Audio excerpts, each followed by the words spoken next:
What is up, everybody, and welcome to the WAN Show, coming to you live from behind the great firewall. We've got a fantastic show lined up for you guys today. What do we want to talk about? Oh, I don't know. How about the fact that an Amazon snafu broke the flippin' internet, affecting it in ways that I don't think pretty much anyone could have seen coming. Like, seriously, major services, banks, heated beds were not operating correctly, and we're gonna get into the impact. We're also going to be talking about, I don't know, how about the CS2 skins market losing a casual $2 billion in value because of a change that Valve made.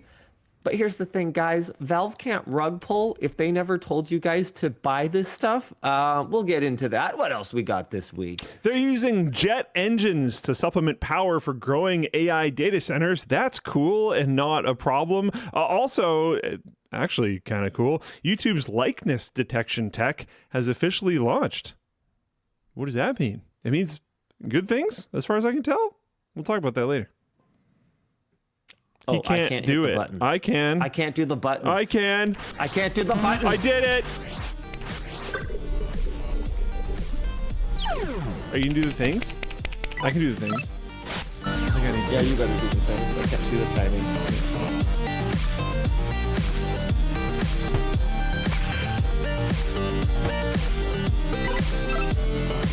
Odoo, Odd Pieces, Vessi, DeltaHub. Much dbrand, wrap partner, Dell, laptop partner, Secret Lab chair partner. Wait, he's not here. What? You're messing with my stuff. Oh, well, you can't. No, you can't do that. Got him. That's illegal. Yours was actually That's right side illegal. up, which was weird. I did that before the show. Someone was probably messing with me already. Mine was upside down, so I fixed mine. All right, why don't we jump right into our big headline topic this week? A major outage of Amazon Web Services rendered large parts of the internet unusable earlier this week, breaking hundreds of apps, websites, and games that rely on the service. Brace yourselves, guys, because here's a non-comprehensive list of, Not even close to comprehensive. pretty small web services you might have heard of that were impacted. Alexa, Ring. Okay, that all makes sense. Those are Amazon services.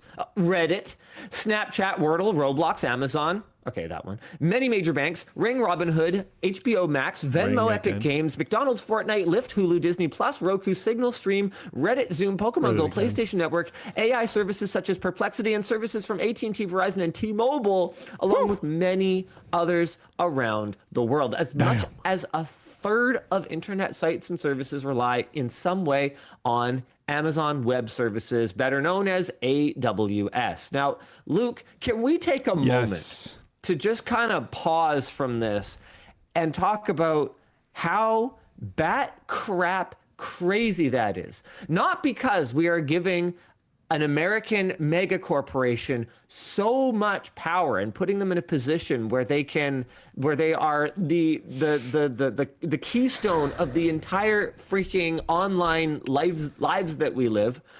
Well, combine it with Cloudflare, Amazon, and it's like even crazier.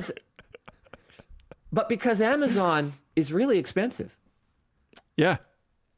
Well, how is a third of the internet using AWS? It's so expensive. As much as it's really expensive, nobody got fired for using AWS. Also, AWS is really expensive for mostly specifically the use case that we had.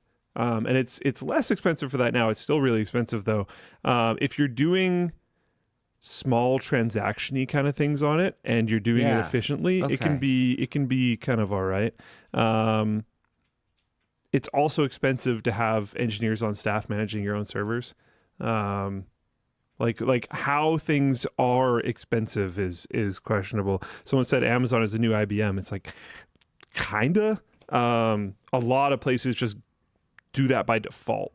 A lot of these services as well, like one part of it would work on AWS. It wouldn't be like their entire thing is on AWS. Like we actually technically this stream for Floatplane is coming through AWS. No, heavens no. Yeah. So like, Terrifying. but the vast majority of our service is not literally only that portion, because IVS, their whole like Twitch thing, is pretty easy to use. So.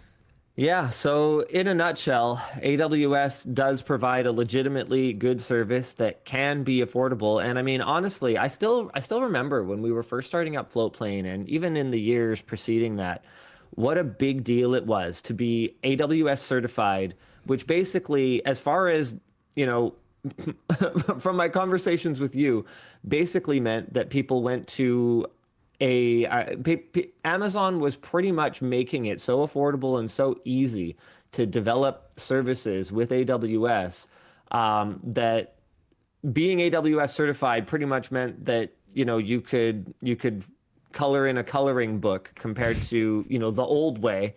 And I remember you not really caring very much about that when people were applying. Well, it was just so much easier to get than many other things. And like, there's a big gap between someone who can build things in AWS and someone who can build things in AWS efficiently. And that is like incredibly important. Right. And then I remember you saying, like, this is basically Amazon's power play to have everybody certified in spending money at Amazon. Yeah. And it's going to kill like and there's certainly something to be said for standards. You know, standards are good, but it's going to kill the just like boutique website, boutique hosting and data serving businesses and skills. It's going to kill those skills, and we're going to be left with this world where everything just runs on AWS because it was so. Even then, it wasn't affordable in all cases, but in many cases, it was very affordable.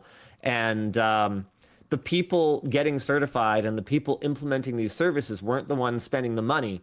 So for the things that were expensive, or once they ramped up the pricing, there'd be no incentive for the people who maintain these services to move off of AWS, especially if it's the only thing that they know. And it feels like this outage is pretty much the doomsday scenario, or at least a hint of what a doomsday scenario like you imagined might look like. Is that kind of fair to say? I mean, this is a like literally 10-year-old conversation at this point, but yeah, I mean, this is pretty much exactly it. I actually thought it was going to be even more. I think like more recently, over the last few years, some places have been going back to their own managed stuff. Which I don't know if it's hard to remember back then, but I think I would have expected that to not be happening. We did talk about that. We both wanted it. We both didn't understand why on-prem was not. It wasn't just not really used as much. It was like looked down upon. Oh yeah. It was shunned. Yeah. Like, I got crapped on Why for are you having doing it the on-site stupid old way? archival storage. Yeah, exactly. Yeah. Are you a caveman? Yeah. You know, and so I think we both wanted on-prem to be a thing, but I don't think either of us had hope. No, I don't think so at all. And I'm happy that it is kind of coming back. And I don't think this outage is like why it's coming back, to be clear. No, a very I think it's to do with money. Rare case outage is not what people are running away from. I think it's money. I think it's control, and privacy. Exactly, privacy, stuff like that. It's interesting. But yeah, this outage was crazy. Yeah, one interesting loop is, if I remember correctly, when Pokemon Go first went, because that was one of the things mentioned in this list. When Pokemon Go first went live, their server struggled, and AWS like tweeted or something, and was like, "Hey, we can like help you with that." Yep. So I guess they figured something out there, because I didn't actually know they had started working with them.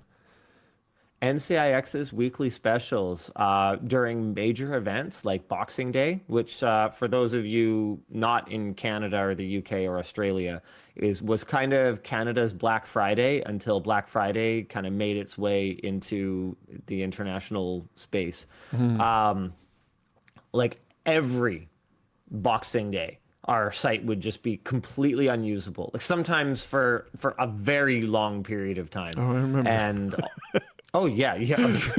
I wasn't saying it for you. I know you know. I found some like, you know, we've been moving stuff around constantly to get out of the way of certain types of work and whatnot. And I found a few boxes that had NCIX barcode labels on them, and I was like, hell yeah, we're back. Anyway, so we like 1 year like magically solved it. And when I found out that our solution was to use AWS, I was like losing my mind, because I was sitting here going like, if this is not a sign of the end times, I don't know what is. We are literally hiring, like paying large amounts of money, because this is during, you know, peak hours, and we were using more than just, you know, hosting. I think we were using like DDoS protection services from them and stuff like that. Like basically it was a whole AWS package that we were buying to in a desperate attempt to keep our website up. And I was like, we are cooked, because like, yes, obviously part of being a retailer is having the right stock, right? Having the right pricing, having the relationship with the customer, you know, the email newsletter list, you know, all those things that make you a retailer. But part of being an online retailer is having a modern tech deployment that allows you to be competitive in the modern space. And, you know, at this time, you know, not only am I sitting reading about, you know, Amazon's super advanced mega warehouses and Prime and whatever, right? Remember, this is relatively early days. They were just kind of moving into Canada. But now I'm sitting here going, our infrastructure, our web infrastructure, which is our whole thing, nobody can access us without it, is so bad, it's so outdated, so broken, that we're literally hiring the competitor that is going to move in and eat our lunch to desperately keep our website alive for just a little bit longer. It was such a moment for me. It's like what could I compare that to? It would be like freaking, you know, Sam's Club having to lease floor space in Costco in order to sell bulk pianos or whatever. You know, like I'm trying to, you get what I mean though, right? No, for sure. It's one of the weirdest things with Kik for me, right?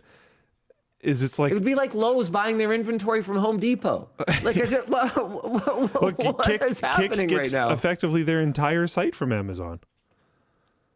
Yeah, it's so interesting to me, because they're the same business model basically. Like, it's not exactly, but it's so similar. Yeah. And then you know that Twitch is basically not making money. So it's like, what's happening? I can guarantee you IVS is making money, which is Amazon's like live streaming thing. And then I believe they're also getting other services from Amazon as well. So like, you know, they're definitely making money off of, like, I have speculated. I used to have a bunch of friends at Twitch, and they all retired now because they made that Amazon stock money. But if I had someone to talk to, I would ask them this. But at a certain point, the whole Twitch doesn't make money thing, I almost wonder if it like doesn't really matter, because that's what they're using to keep the tech stack nice and fresh to sell to other people anyways. So like, whatever. It's just their own internal test vehicle. Yeah.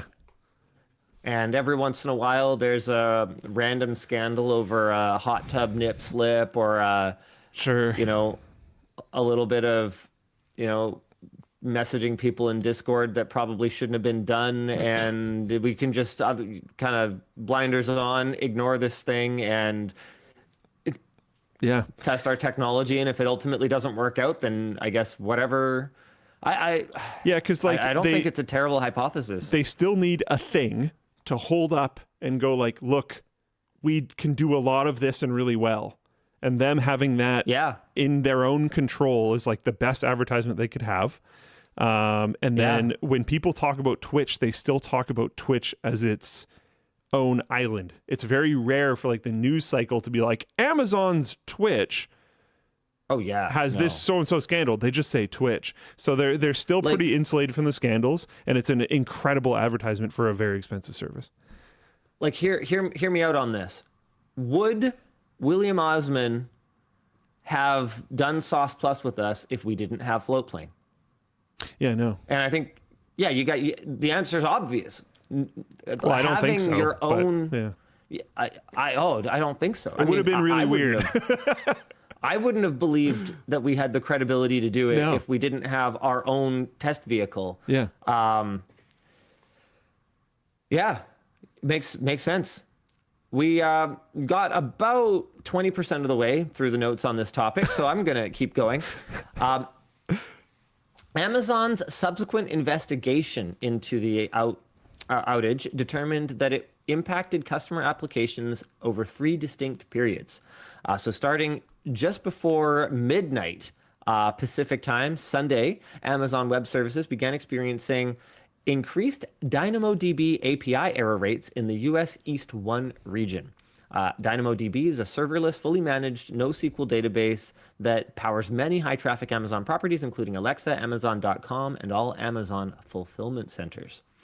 It also serves AWS customers, and when it's functional, routinely handles more than 1 billion requests per hour. Damn! Yeah, the root cause was found to be a latent defect in the service's automatic DNS management. I was about to say exactly what Jordan wrote in the notes. It's always DNS. Like I can practically picture Seinfeld being like Newman, DNS. You know, like my arch rival, DNS issues. Sometimes it can even be intentional DNS issues. Okay, we're going on another sidetrack here, going on another side quest. So I have this issue when I fly where I like to use multiple devices on the internet. You know, sometimes I have my laptop up and I want to play a game with my controller and my bigger screen. And I need to be able to validate that Steam's online because I forgot to launch it before I took off. Whatever, that doesn't matter. The point is, I might also want to have my phone texting on WhatsApp with my wife at the same time. But what I don't like to do is pay for 2 separate internet connections on the same flight. It's like, bro, you already got my $18 or whatever for like 4 hours of internet. That is not something I'm going to do 2 times. It doesn't matter how much I could afford it. It doesn't matter if I was literally a billionaire. I would not pay for internet twice on one flight. I simply won't.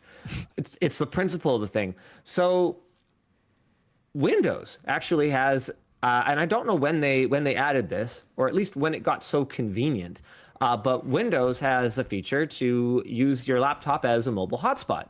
And what's really cool about it is, my understanding is there is a way to do this on Android as well, because I've talked about this before and someone pointed out you can do it on Android as well, but I certainly haven't found a very convenient way to do it, where you can share a Wi-Fi connection over Wi-Fi. So on Windows, you can have your Wi-Fi internet connection shared over Wi-Fi. Like, internet connection sharing has been a thing like 5 ever. If you had a wired connection, you could share it over Wi-Fi, or if you had a wireless connection, you could share it over, I think you could do like Bluetooth and even like infrared back in the day. There's all kinds of stuff. But anyway, the point is, I've been using this for years. So I would like plug my laptop when I didn't even want to use my laptop at all, because I would buy internet from my laptop. I would like turn off sleep when closing the lid, plug it into the power outlet by my seat, and just like put it on the floor, and then keep using the internet off of my laptop hotspot, then pull it up when I want to use my laptop. So I could use it to have a whole hotspot for me and my homies on the plane. It's been great.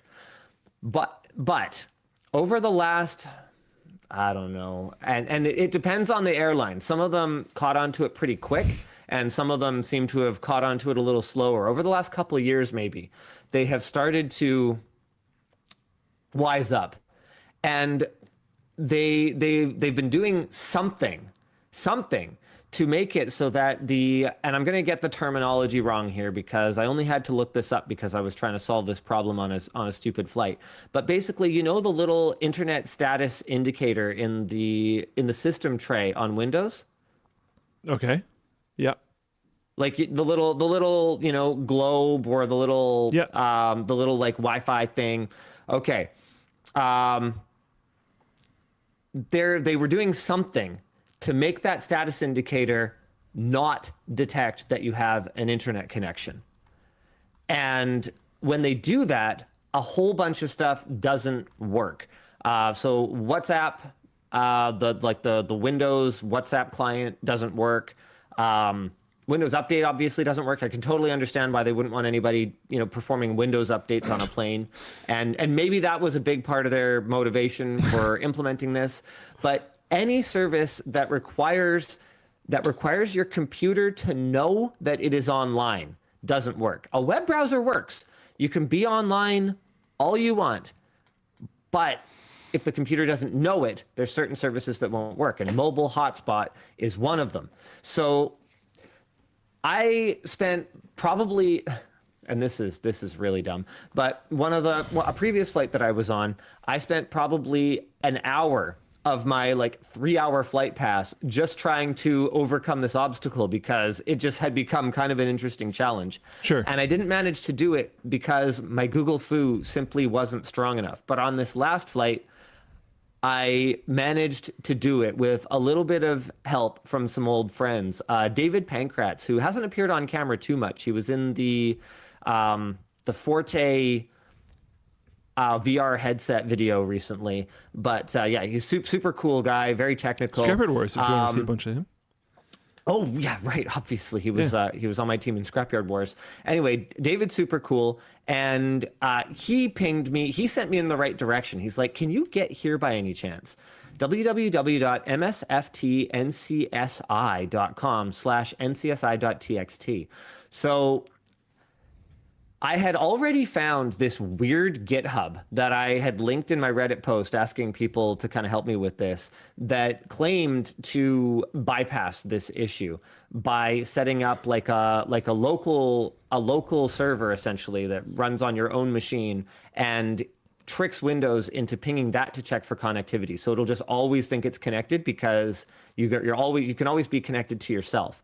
But David sort of linked me up with the terminology, and as soon as I tried to go to that URL, it redirected to the airline's captive portal sign-in page, and I was like, DNS.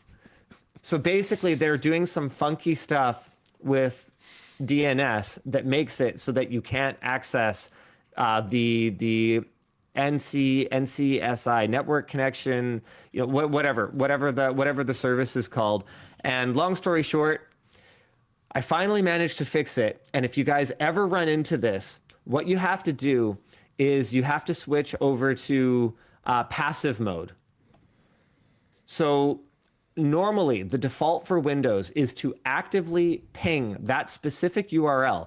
And I'm sure there's a really good technical reason why you would want to ping a specific URL in order to determine if your internet is on versus just more broadly sort of recognizing that the internet is on by just, seeing if there's internet traffic coming in. Like I remember back in the day, like you probably remember this too, Luke, you'd run into situations all the time where the indicator looks great, right? It's like you're connected to the internet, but you just totally wouldn't have an internet connection. Yeah.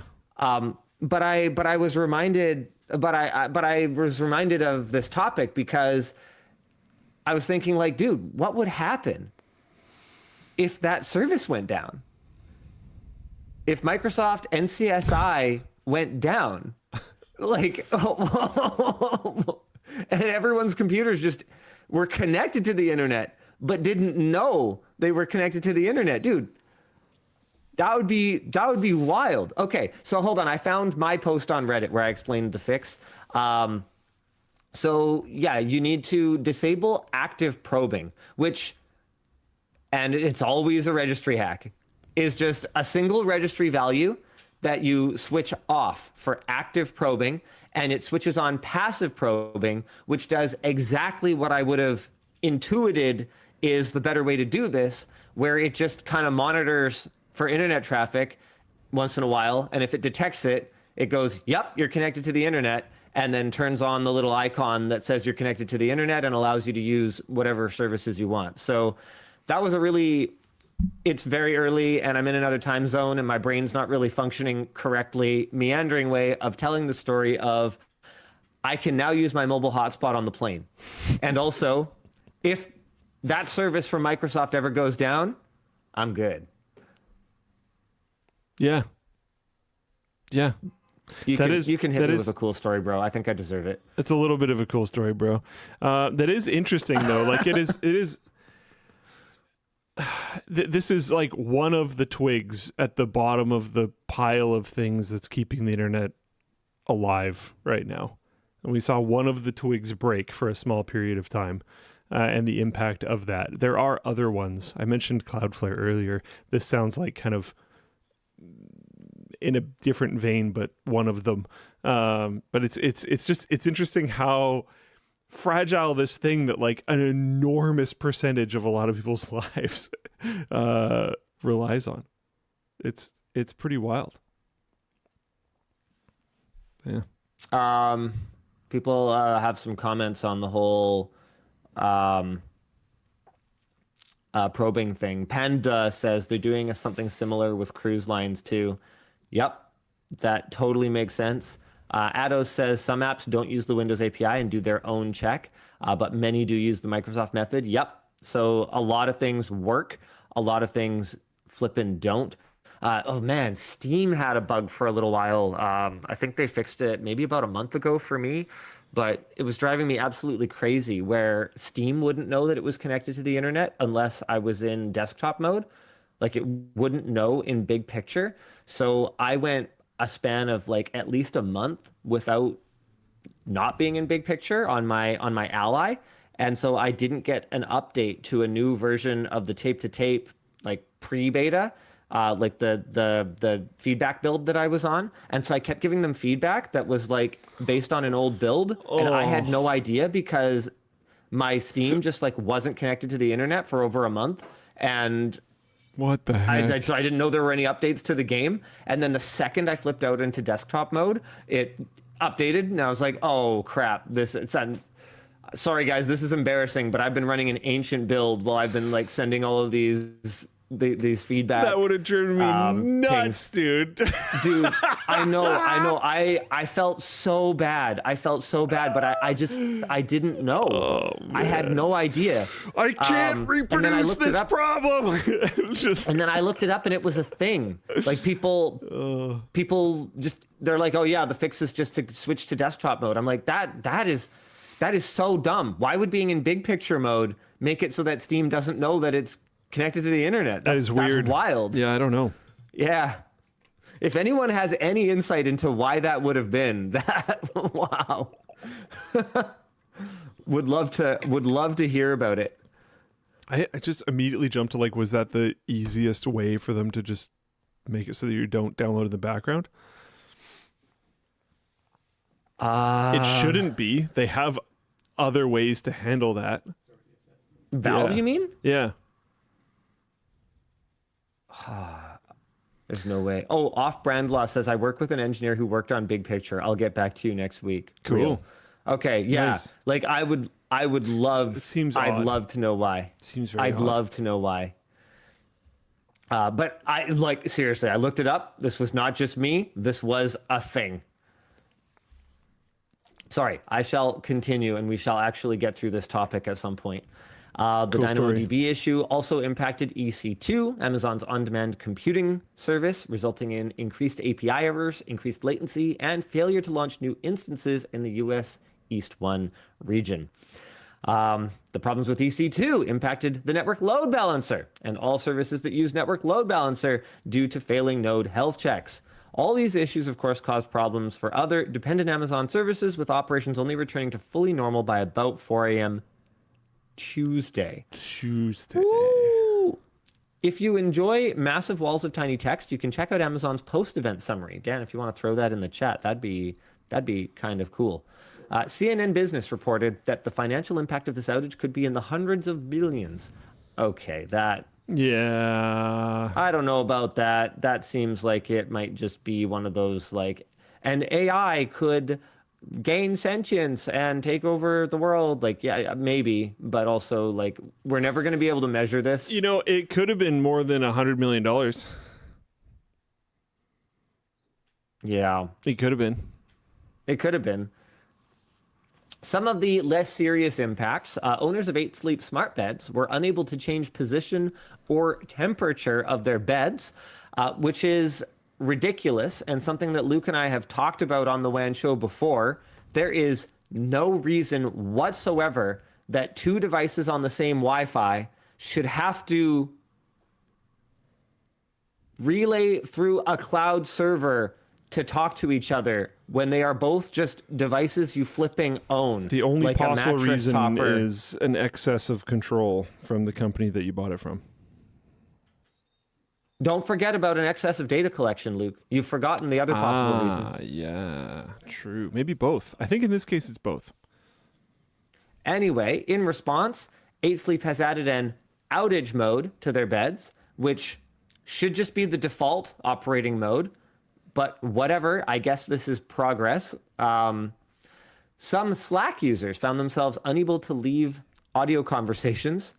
That's potentially really awkward, but also pretty funny. I had that problem. It was actually totally fine because everyone else was able to leave. But yeah. So you just does Slack give you that forever alone message like Discord does? Hey, it appears you're in this voice chat by yourself. That's pretty sad. Also, we're gonna turn off our servers now. We're gonna Bye. disconnect. No, but it plays Yeah. it plays like lobby music. Oh, okay. And it's like actually pretty great lobby music. So it was pretty chill, Okay. to be honest. Cool. Premier League soccer officials were forced to manually confirm offside calls when their AWS-based semi-automated offside technology was unavailable. Oh, that's funny. Starbucks users were forced to talk to a human to order their drinks. That's probably the worst outage out of all of them. And Wordle and Duolingo lost their minds about broken streaks. It looks like the streaks were maintained by the respective devs, though. Or it looks, yeah. So, you said yeah. Cool. Oh, the discussion question is the first thing I said, basically. Yeah, so we can move on. Sure. Yes, we are dependent on a small handful of services, and yes, it's a terrible, terrible, terrible thing. And to give the discussion question some credit, the AWS plus Cloudflare combo is a particularly devastating, 2 support beams to just chop right at the knees if you wanted to hurt the internet. All right, you want to pick a next topic for us? I can't see Sure. Dan's messages, so I don't know what we're supposed it's still to be doing. You topic might 2. have to lead the Let's way. talk about this one because it's interesting to me. The Counter-Strike 2 market cap for skins dropped by almost $2 billion. Billion. Oh my God. Counter-Strike pushed an update this week that affected the way certain items can now be combined to create rarer ones, often much harder to achieve through the game's loot box mechanics. If I remember correctly, this combining of things to get a new one was a mechanic back in TF2 at a certain point. I could be Luke, wrong. You're Did it forgetting work a the different full way? history here. Okay. You're forgetting the full history here. Okay. This Okay. combining mechanic, was first implemented by carnies at carnivals. You walk up, you see the shiny big bear. Oh my God. You play the game, you get a tiny plastic trinket. You're totally You right. trade up plastic. To be clear, I actually do think that overall, in the long run, this is probably a healthier thing for making CS2 gambling on skins less of a thing, maybe, hopefully, possibly. Yeah. Hopefully. But it still has its roots in grift games. Okay. I've carry on. got a theory. I've got a theory here. This hurts the market, but the market is a lot of it is gray market, right? People are trading off platform, trading cash off platform, and then trading the items in game. That's a lot of the movement. This, in my opinion, will not reduce the amount of activity that Valve sees. Oh, if anything, I think it's going to increase it. Exactly. I suspect this will increase Valve's like touch points, because you might be more incentivized to buy a loot box if you're like, I can just trade up. I'm not losing any value because I can just trade up and get something better later. But the unobtainium of things might have actually scared people off a little bit. Very interesting. Very interesting. Also, more lower value items, I think, increases the chance that people are going to trade through the Valve marketplace instead of these off-platform marketplaces. So yeah, if anything, I think this is Valve just being like, we're going to change the playing field a little bit and make a lot more money. One knife was sold for about $14,000 just before this update, and it is now valued at about half of that. The person who sold that is stoked. While some of the more common items, known as reds, which are used to create these rare items, saw an increase in as much as 10 times the market value. That makes sense. This brought the estimated $6 billion market, down to just under $4.3 billion. So, Nameless in Floatplane Chat says China uses it as kind of a pseudo financial market investment vehicle because of government limitations on what they can invest in. And they're all running away at the moment because Valve disrupted it, and that's why it's crashing way harder than it should. Which I thought is an interesting perspective. I don't know much about CS2 skins in China, but it kind of makes sense. Yeah. Some people got lucky. One Reddit user apparently had their worthless inventory skyrocket to about 4.4 million US dollars. Yeah, and the real winners are Valve. Since they get a 5% Steam transactions fee and a 10% Counter-Strike 2 fee, which basically means Valve gets a 15% cut on any panic buying and selling. Except when it's done off-platform. But yeah, still crazy. Do you think this counts as market manipulation? No. Seeing as how at any moment Valve or other game companies can profit off from these changes. Yeah, which is why you probably shouldn't use it as a store of value. Yeah, that's the whole thing. It's not market manipulation if it's not a market. It's not supposed to be a market. People this is like calling the Lego company a market manipulator if they decide to reprint a bunch of minifigures. Like, that's totally within their rights to do. You can't, that's the reason why actual financial markets are regulated or are supposed to be regulated properly, because it prevents this kind of thing.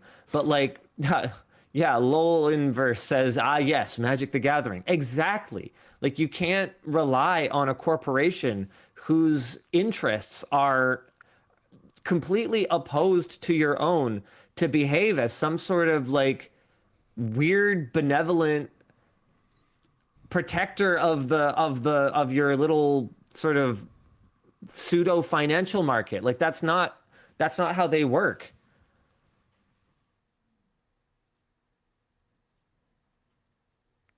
What are you smoking? Scrappy DP says, trust me, bro guy. I mean, even if we were to go back to the backpack warranty thing, it was a completely separate argument. My argument was that it would be devastating for my brand if I didn't take care of things. Which it is in my best interest to take care of things. Our interests are aligned. While true, wasn't a great argument, but no, but it's a very true one. Look what happened. Sure. The negative result of me pointing out, like, it literally proved my point, Luke. That's really funny. Euroblue said, Euroblue tagged me and said, what are you smoking? If the market shrinks in value, Valve also makes less money. They made it to make knives more accessible. If transactions ramp like crazy because people think knives are more accessible, Valve will make a bunch of money. A lot of these extremely high value transactions were happening off platform, meaning Valve was not getting a cut from it. They want more smaller stuff to happen because there's a higher chance that happens on platform, and then they do get a cut from it. Also, everything I'm saying is speculation, but I think that's what's going on. I have a pretty strong assumption that's what's going on.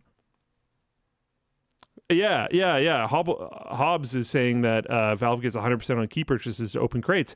And if you're more willing to open a crate now because you can see value in it because you can just roll upwards, then they're getting money from the key, and as you if you trade skins on platform, they're getting money from that as well. They want to sell keys, and they want transactions between players to stay on platform as much as possible, because then they're pulling 15%.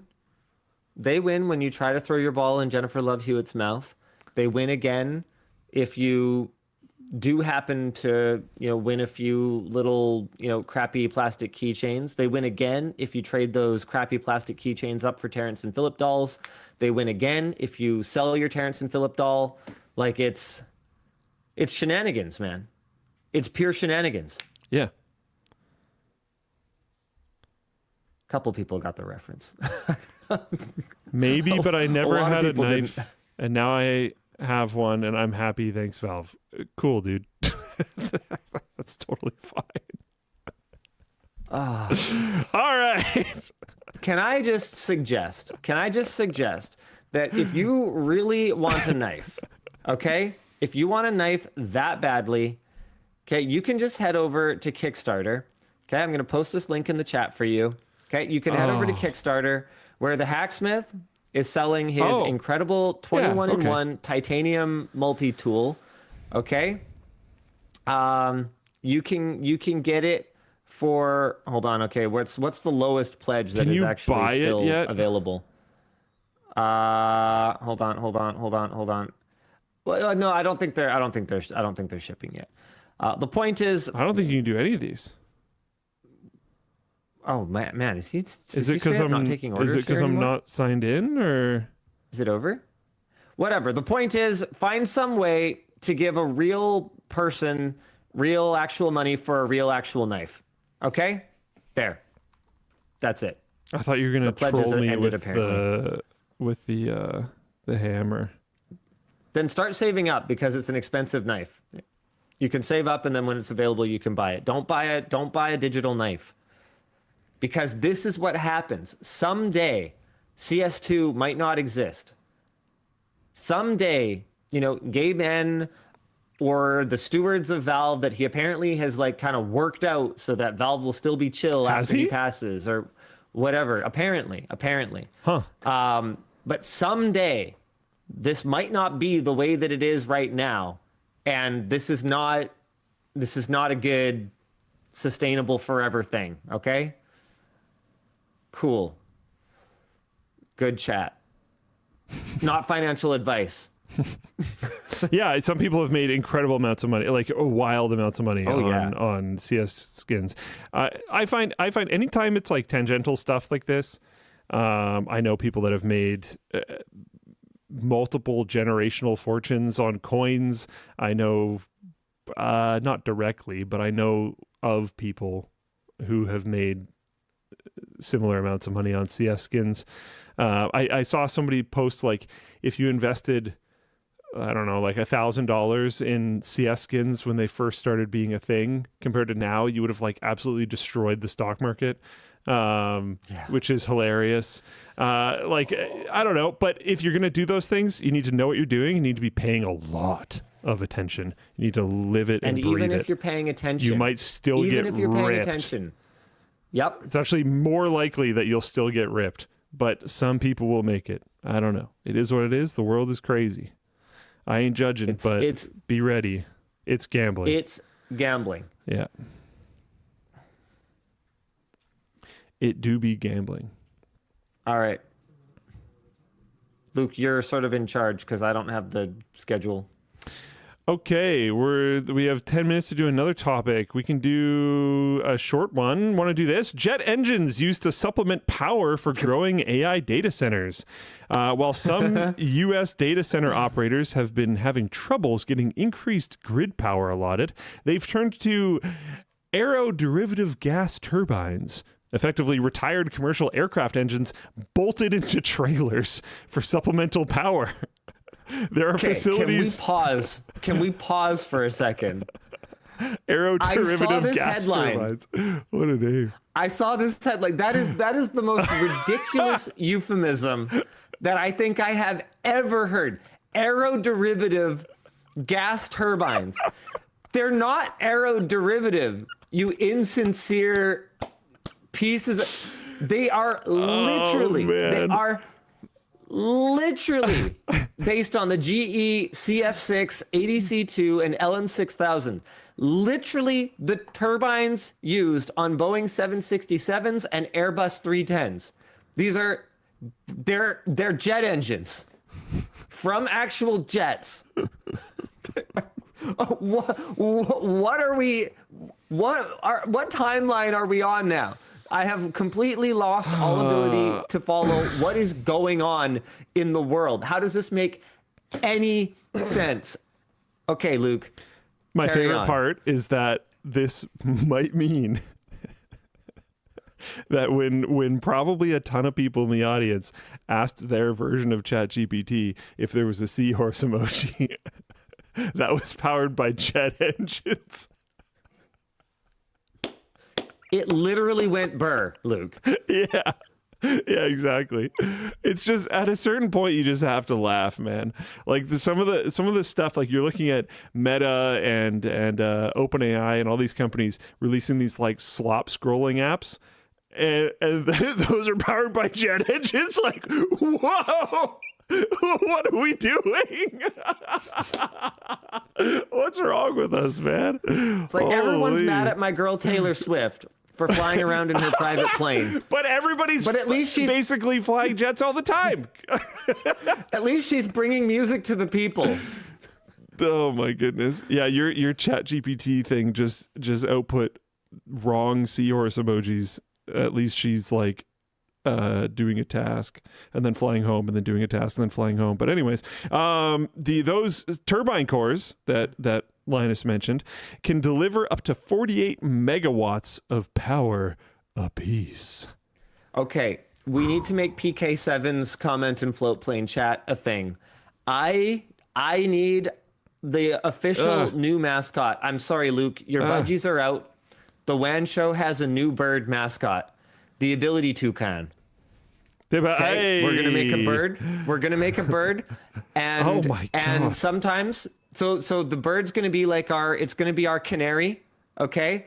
And whenever something just too ridiculous happens, our bird goes away, and I've lost my Ability Toucan. I just can't anymore. I like it. I'm serious right now. I want this to be a thing. I want the Ability Toucan. I think it's pretty sick. We need a emoji for that then, because then people can spam it in chat. All right, we're gonna need it. We're gonna need it. Yeah. Were you surprised at how much power a jet turbine generates? Like I thought a lot of it would be wasted. Engines. Yeah, but I thought by just strapping it to a trailer, that there would be just a wild amount of waste, and I'm sure there still is. But 48 megawatts is a lot. Yeah. They really got to bolt that thing down. I'm going to go back to this, but you see the supports. Oh, okay, hold on. I haven't actually looked at the pictures yet. I need to see the pictures. It's pretty nuts. Okay, hit me with this. Oh my God. I don't know if he's reacting to engineer. that. Oh, okay, yeah. Luke, a real actual engineer was given the task, okay, to build a rig that prevents a jet engine from doing the one literal thing that it's supposed to do: move. Yeah. Also that I can generate what you're doing with your life. Also that I can generate an AI video of S-Van pouring milk into a cargo shorts pocket. That's That's what's going on. This is important. This is good. I'm happy we did this. There's that whole thing about how like civilization basically progresses by its ability to harness more and more power. Maybe we needed this. Dyson Sphere, baby. Yeah. Maybe this is one continual step towards a Dyson Sphere. Fantastic. Man, do you know how much it costs like to run one of these engines? Let's see. LM6000. Like I can tell you right now, one of those planes would cost potentially, 20 grand an hour in the air. I don't know how much of that is the engines and how much of that is other stuff, but like easily. The fuel cost of an LM6000 is $2,905 per hour, or at least that's what the AI summary overview powered by the jet engine told me. I thought it would make sense if I used the jet engine powered output to say what the jet engine took in regards to fuel. Normally I would skip over that section. The Not So Bright says, imagine the cost of fuel. How is this cost effective compared to diesel engines? Yeah, why are we using jet fuel? Is jet fuel not more expensive than... Actually, I mean, diesel's gotten expensive. Like, it was in my lifetime that diesel was cheaper because it's like lower grade or whatever. Steel beams to attach it to the trailer, and jet fuel can't melt steel beams. So they thought it would be structurally sound. Do I ding a 9/11 joke? they thought no. They thought it would, I'm gonna do it. They thought it would hold together. Stop. A second ding has hit the joke. I'm done. I'm out. The WAN show has gone too far. I can no longer be party to this. I'm sorry. I can't help myself. Oh man. Okay. Oh my god, you guys. Consumption. No, okay. Anyway, apparently Jet A is basically kerosene, says someone in chat. And it doesn't look that expensive according to the AI overview. The Powered by jet price engines is about $5.63 a gallon. Oh my. What's diesel? How much is diesel? I haven't bought diesel in forever. Okay. Way cheaper. But then I have no idea what the energy density of diesel and Jet A are, and I have no idea what the efficiency of it. I would think a diesel engine would be the most efficient, right? But maybe there's a long lead time on large diesel generators. I think there is, like data center scale ones. I think there is. Yabalrid says jet fuel is not taxed the same and is surprisingly cheap for what it is. Yeah, see, that's the whole thing. I alluded to earlier. In my lifetime, diesel has gone from being like kind of a cheap byproduct fuel of the gasoline that drives the petroleum industry to being having the price driven up by demand from like cargo ships and industrial vehicles to the point where even though the diesel is like the lower grade, like crappier product, it's the more expensive one. Is race fuel more expensive than jet fuel? I don't know. I don't even know what race fuel is. Wait, people in chat are telling me that Jet A is diesel? You got to be kidding me. Yeah, race fuel is apparently significantly more expensive than jet fuel. That's Well, race fuel is super pure or something, right? I'm not a fuel expert, guys, at all. I just find it kind of interesting that race fuel is lead. Oh, wow. Yeah, no, it's just super, super high octane. Oh, interesting. Right. Casper Explorer says diesel is not crappy. And Jet Dan fuel Vibe is says it fancy contains diesel. more energy than gasoline. I've thought that about diesel, to be honest. I thought it contained more energy than gasoline. Diesel needs to be compressed, not ignited. And Jet A needs something volatile because it's got the burnery things that ignite it. But I would expect the power out. AI overview. Yeah. Here we go. We're only using AI for the rest of this topic. We have to turn the jet engines. We have to power the jet engines. Jet fuel and diesel are both kerosene-based distillates, but differ in additives, sulfur content, and performance characteristics. Jet fuel has less lubricity and higher sulfur content, making it unsuitable for modern diesel engines, which require lubricity additives and have low sulfur requirements. Conversely, diesel fuel is oilier, has a higher freezing point than some jet fuels, and is not ideal for jet engines. Okay. Nice. Good to We should find ways know. to work them harder. We should just keep AI searching things the whole show. Oh my God. I love this so much. Oh my God. I'm posting this in chat. Dan, if you want to switch this over.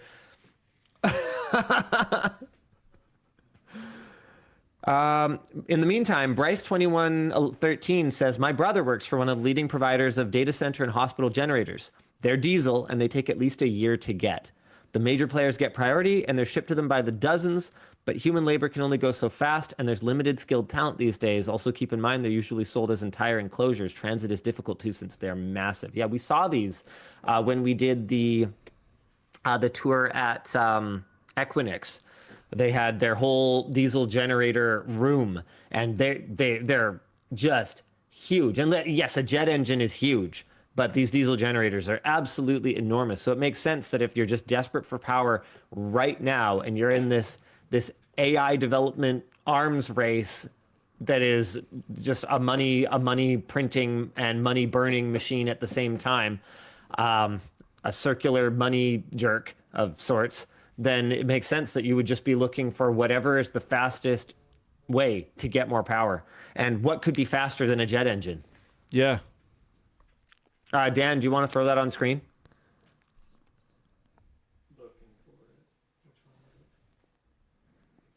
Building 7's fall rate. Explain CW announced and explain 2 merch messages. Oh, well, no, I want to see the thing first. I'm just saying that's what's next. You don't have to do it this second.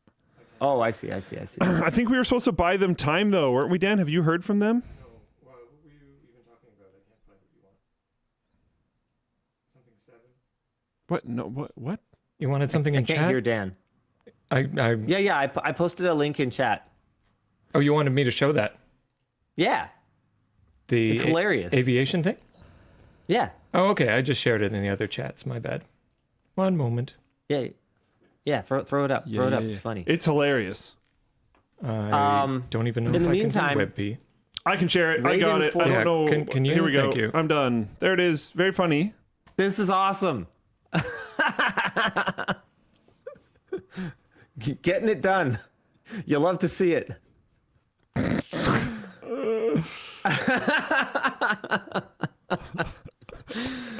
Oh no. That's pretty sick. I'm sure it's right, but it looks so wrong. Oh, yeah. Yeah. Raiden428 in chat says, hey, Linus, maybe go visit MarineTurbo.com. Luke, do you want to fire that up? Sure, on For it. a special, super interesting something. As a biker, you might like their 273 mile per hour helicopter turbine powered bike. There's a whole industry around timed out aviation engines. MarineTurbo.com. Maybe okay. .us? No? .com, I don't think is a thing. Power generation, airboats and special projects. I'm on the site right now. What the? It was linked by Raiden428.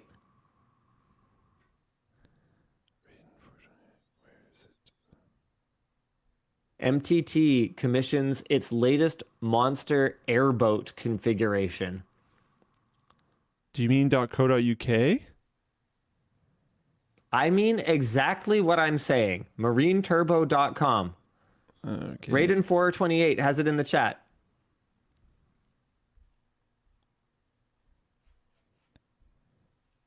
So MarineTurbine. Turbine. Jeez, dude. Sorry. My bad. Okay, I will share it now. Nice. Sorry, guys. Listen, I am very many time zones off, and it is very early in the morning, which means that it is the evening, and my brain should be functioning correctly. And yet it's not. I was like, bruh, this is definitely not a website. I don't know what you're talking about. I don't even understand. I don't know what some we're of the looking stuff at. that I'm looking at. What are we looking at? So go to okay. Yeah, what? An adrenaline rush like none other on the planet. Turbine motorcycles. If you go to Fifi Airboats and Special Projects and click on airboats and workboats, there's what looks like a giant hovercraft to carry excavators. What? That's sick. I don't know. Cool. Imagine this being your business. Basically, redneck engineering for a living. If you're going to embed it like that, just link it on YouTube or something. That sucks that these are gone. Oh, this one's here. I mean, sure. Yeah, I mean those aren't jet engines or anything, but still. Big old turbines. Yeah, I mean, those aren't jet engines or anything, but dude, that thing's big old crazy. Turbines. Yeah, those aren't jet engines or anything. All right. Well, anyway, we can move on. Didn't expect we'd be pulling that up today.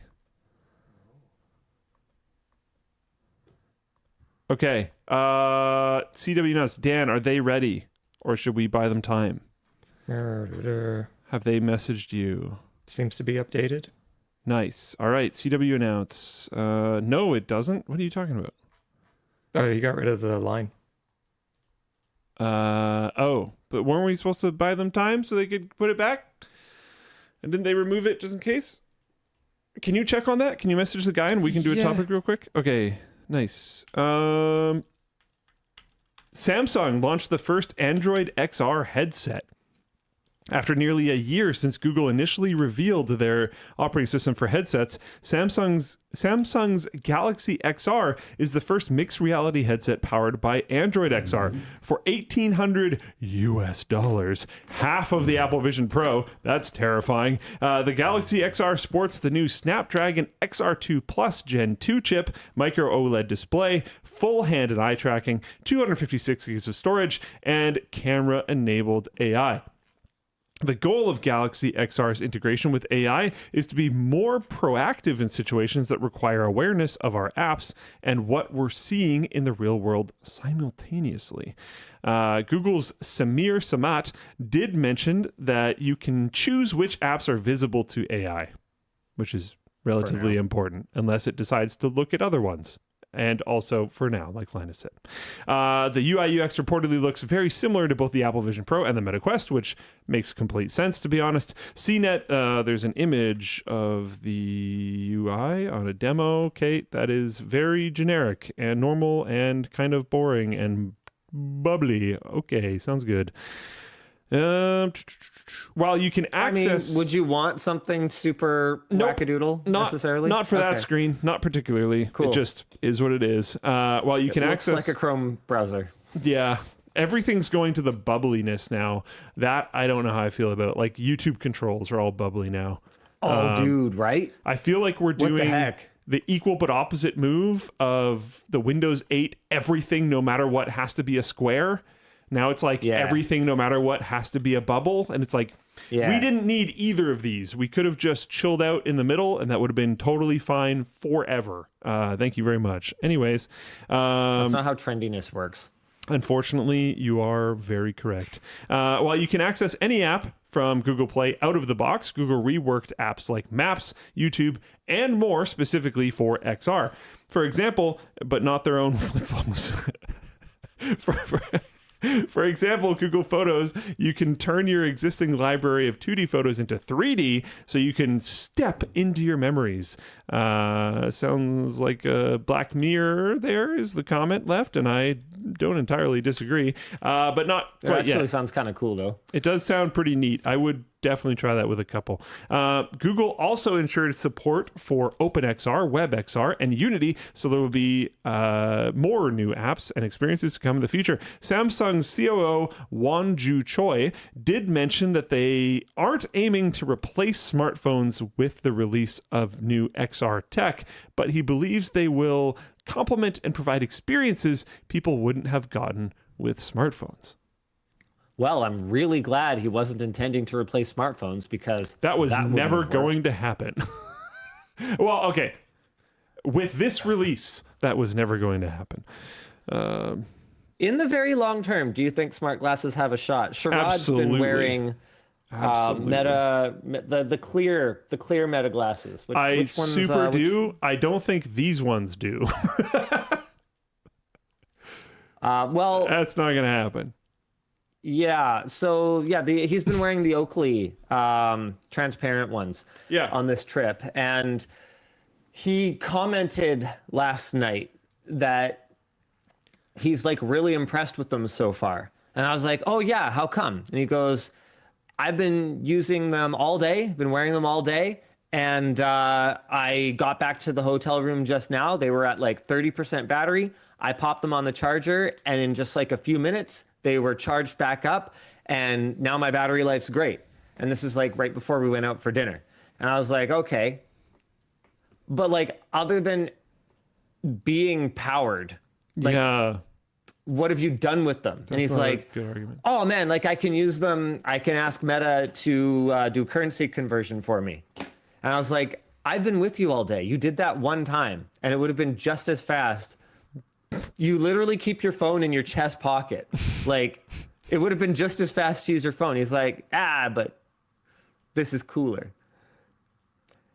But So, he's a trendy guy, though. He is. No, So no, if he to be likes clear, them- to be clear. No, but what to I'm be saying clear, is if he's he also- likes them, they might take off. To be clear, he's also taken the piss a little bit, but he also pointed out that he used them to listen to music when we were in a shuttle.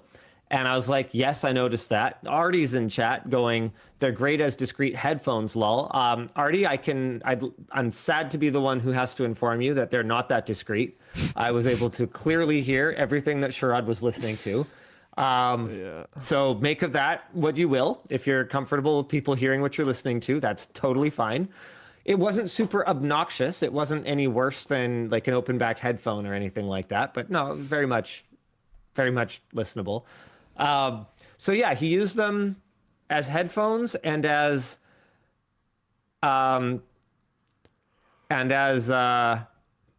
currency conversion one time.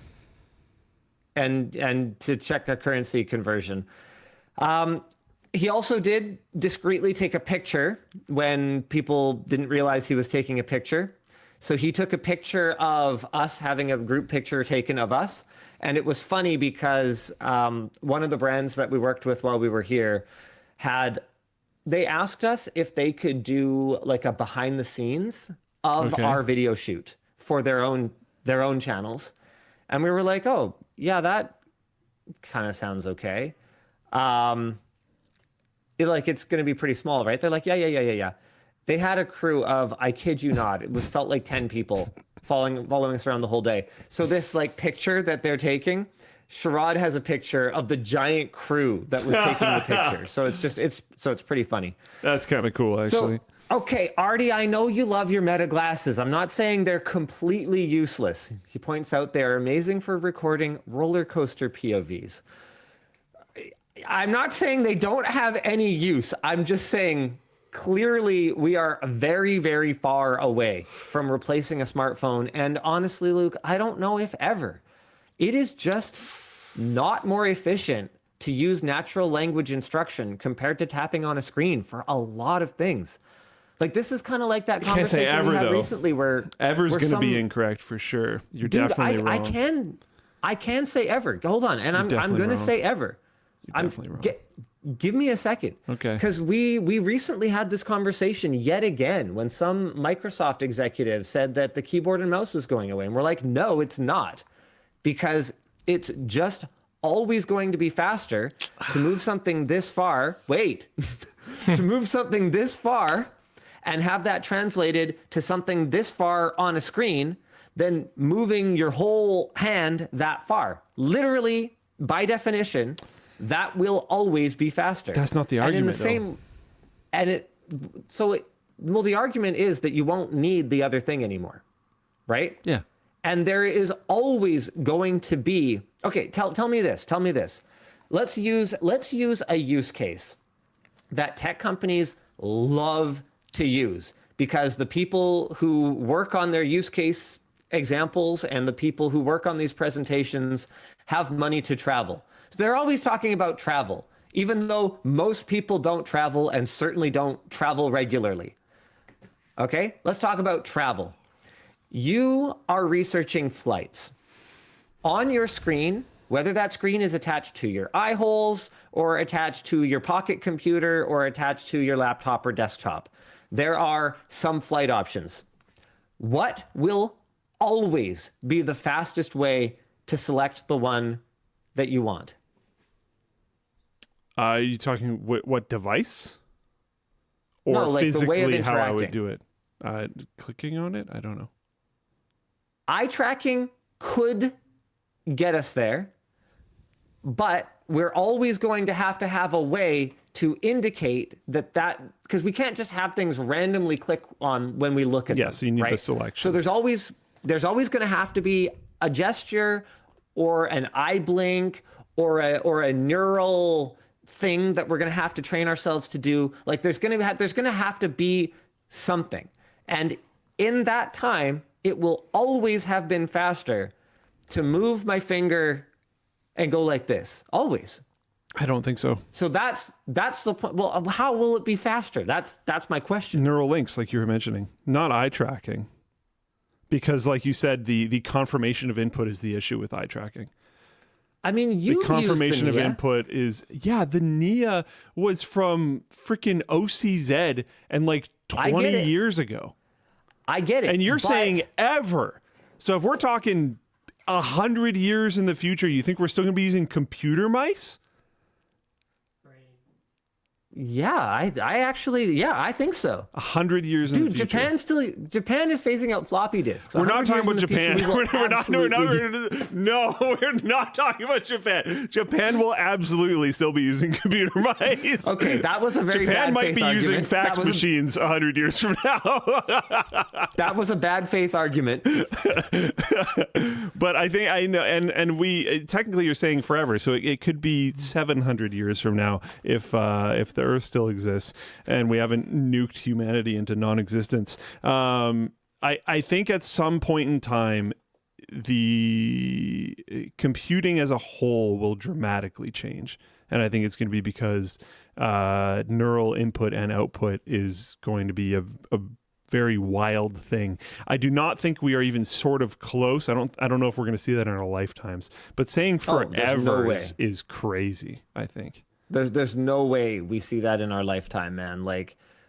I'm trying to think of what would be the infrastructure involved in neural interfaces that are so ubiquitous that you could make a good faith argument that we have moved on from tapping on things, from using our hands, from using these multi-million-year evolutionary marvels.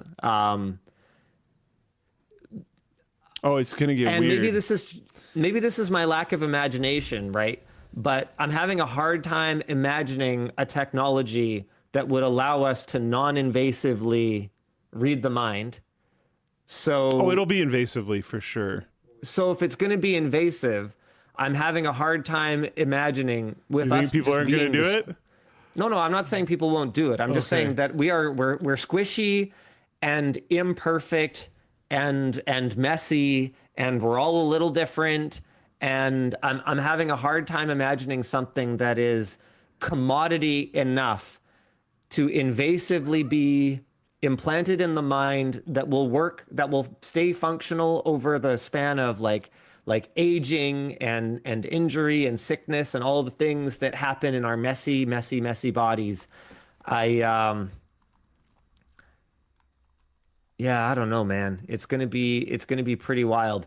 When Bingo says eye tracking and then training everybody to wiggle their ears from a young age. Ear wiggle. It could be a great click method for smart glasses. Ear wiggles.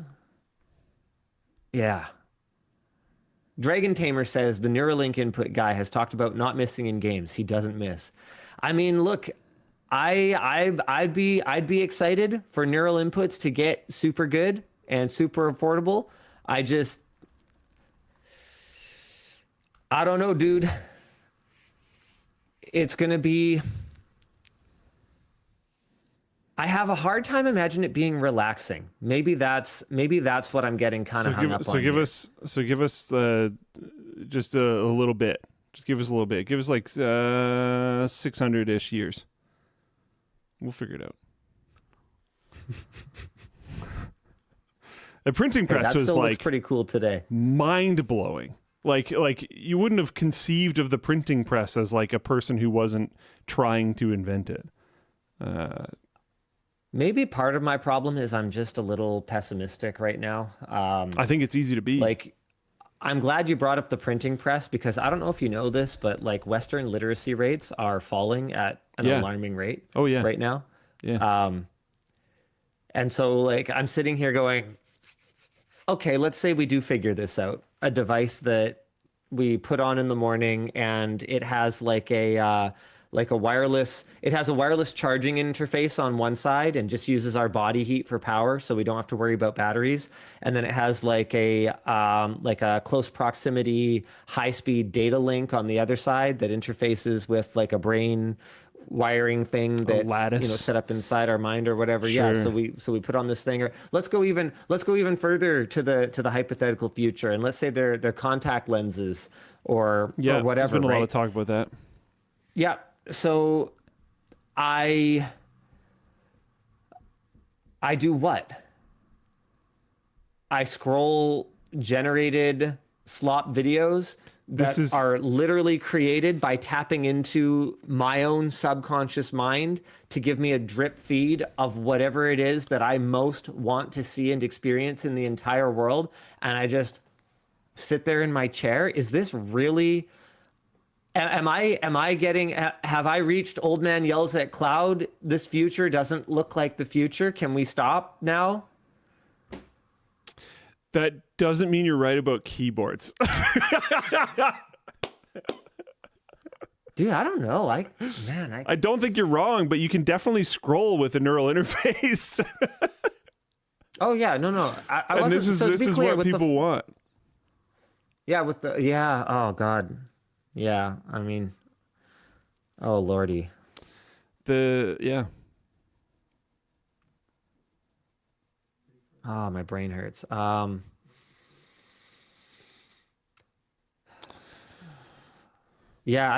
can you imagine when they figure out how to tap into the part of your brain that lucid dreams?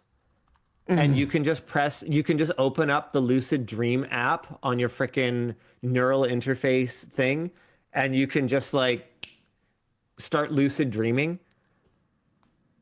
You can We don't need a holodeck. Dream about that's going to be the way to do it. Arby's. Yeah, do it with brain drugs. Yeah. New burger on available stores coming soon. From I don't Arby's? even think they'll need Just drugs. inject advertisements right into your lucid dreams. Oh yeah. Like have you ever dreamt of a phone, Linus? Have you ever had a phone in one of your dreams? Have you heard about we this? Could just have I ever had a phone in a dream? Have you heard about this idea? Yeah. I haven't. Yeah. I don't think I have. You have is really interesting. You're the first person I've ever asked that to that has said yes.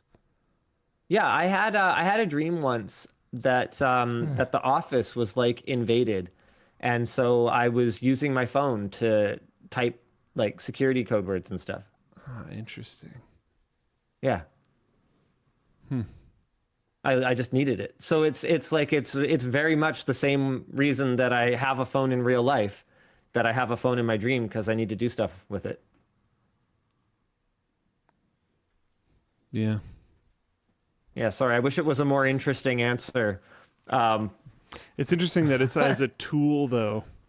So that might make a little bit more sense. I was not using it. I wasn't like recreationally using it. I don't think I've ever dreamed of recreationally playing a video game. I don't think I've ever dreamed of recreationally using my phone. For sure, no. Dude, I can't wait until the apps on your frickin' smart glasses are just things like Lucid Dream Now and just like dopamine hit now. Because it's all just going to be wired up, and it's going to give you like an electrical impulse in your brain, and you can just be like, it's going to be like opioid addiction on steroids and on opium. You'll just be like dopamine, like faster than you can think it. You'll be able to just like hit the dopamine button. Dude, this is going to be wild. And then they're going to monetize it. Yep.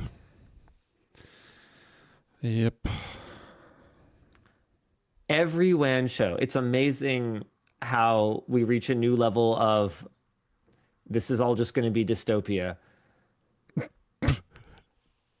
Blundetto says, just press the nut button. They're going to make special underwear. Yeah, for sure.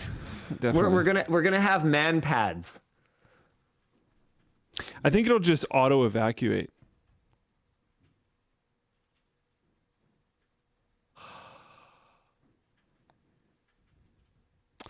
All right. Should we do the CW announcement?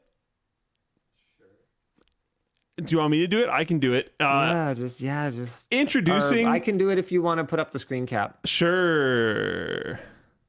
Or the screen, whatever. I got you. Sorry, I'm sad right now. You're good. I still don't see it in the collection, Dan.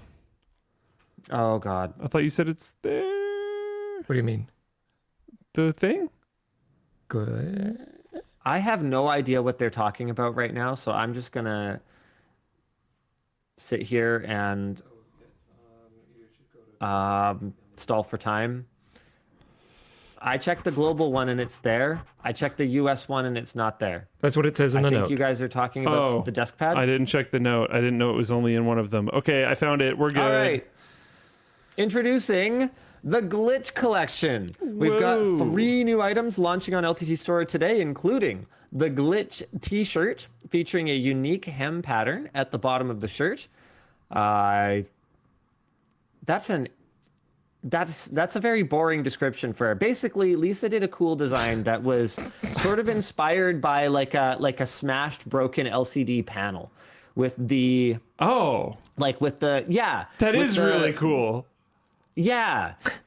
So it's supposed to be a little bit of smashed, broken panel, a little bit of like GPU memory artifacting, and it's just meant to kind of, you know, inspire memories of pushed that overclock too hard or dropped my laptop, you know? I think it's awesome. I think it's the like cool.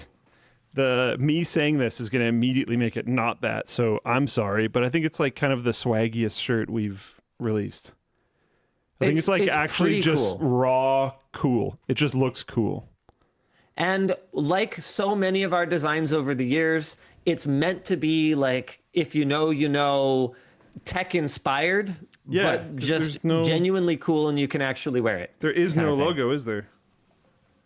There's one inside the back of the nape of the neck.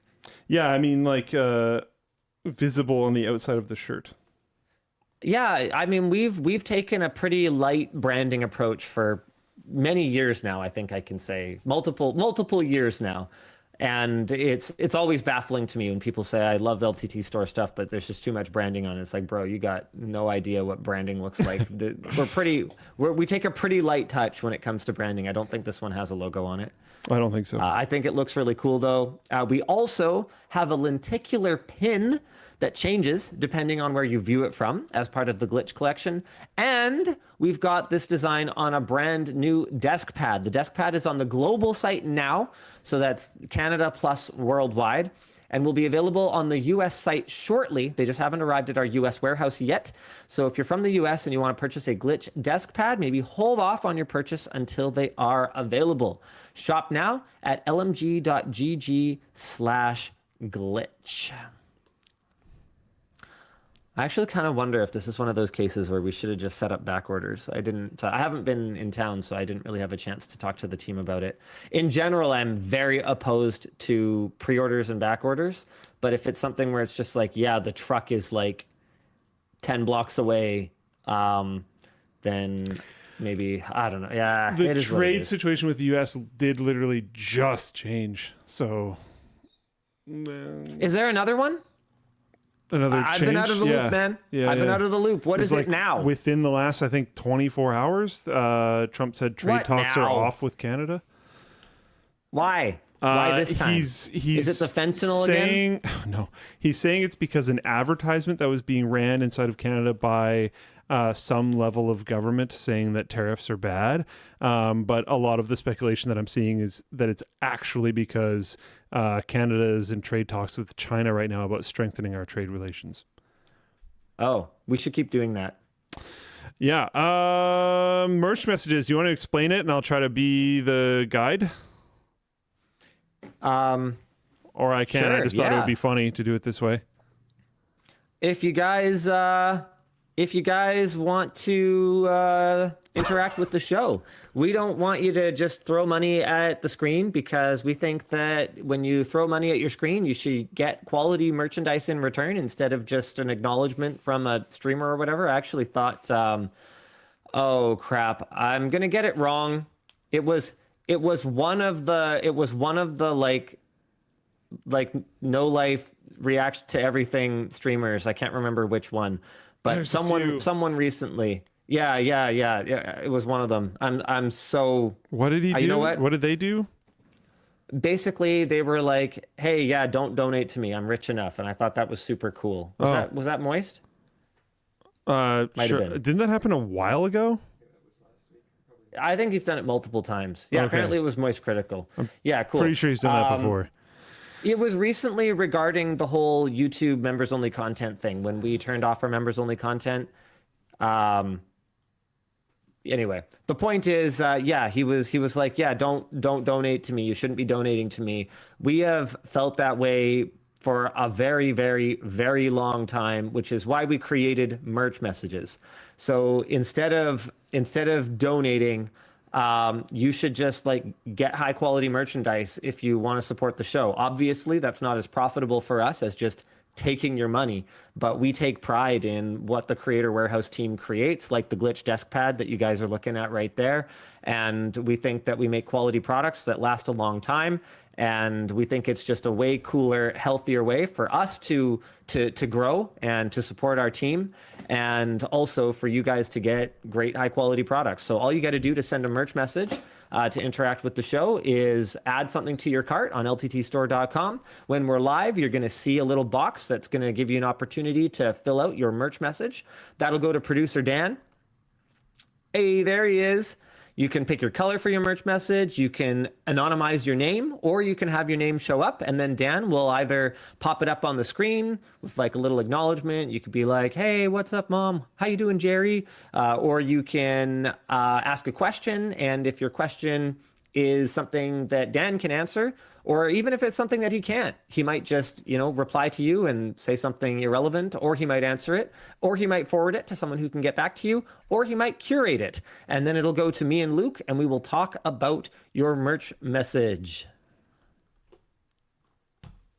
That's right. We've got a few in already. We've got a couple here. Oh, also, if you allow your email to be shared, then I can also send you over to support if you have something that might be relevant for our team to follow up with. Got one here from Jonathan. Hey, DLO. Raven, no, it is not Luke and I. Sorry, hold on. We're having an argument about grammar. Oh, I love semantics.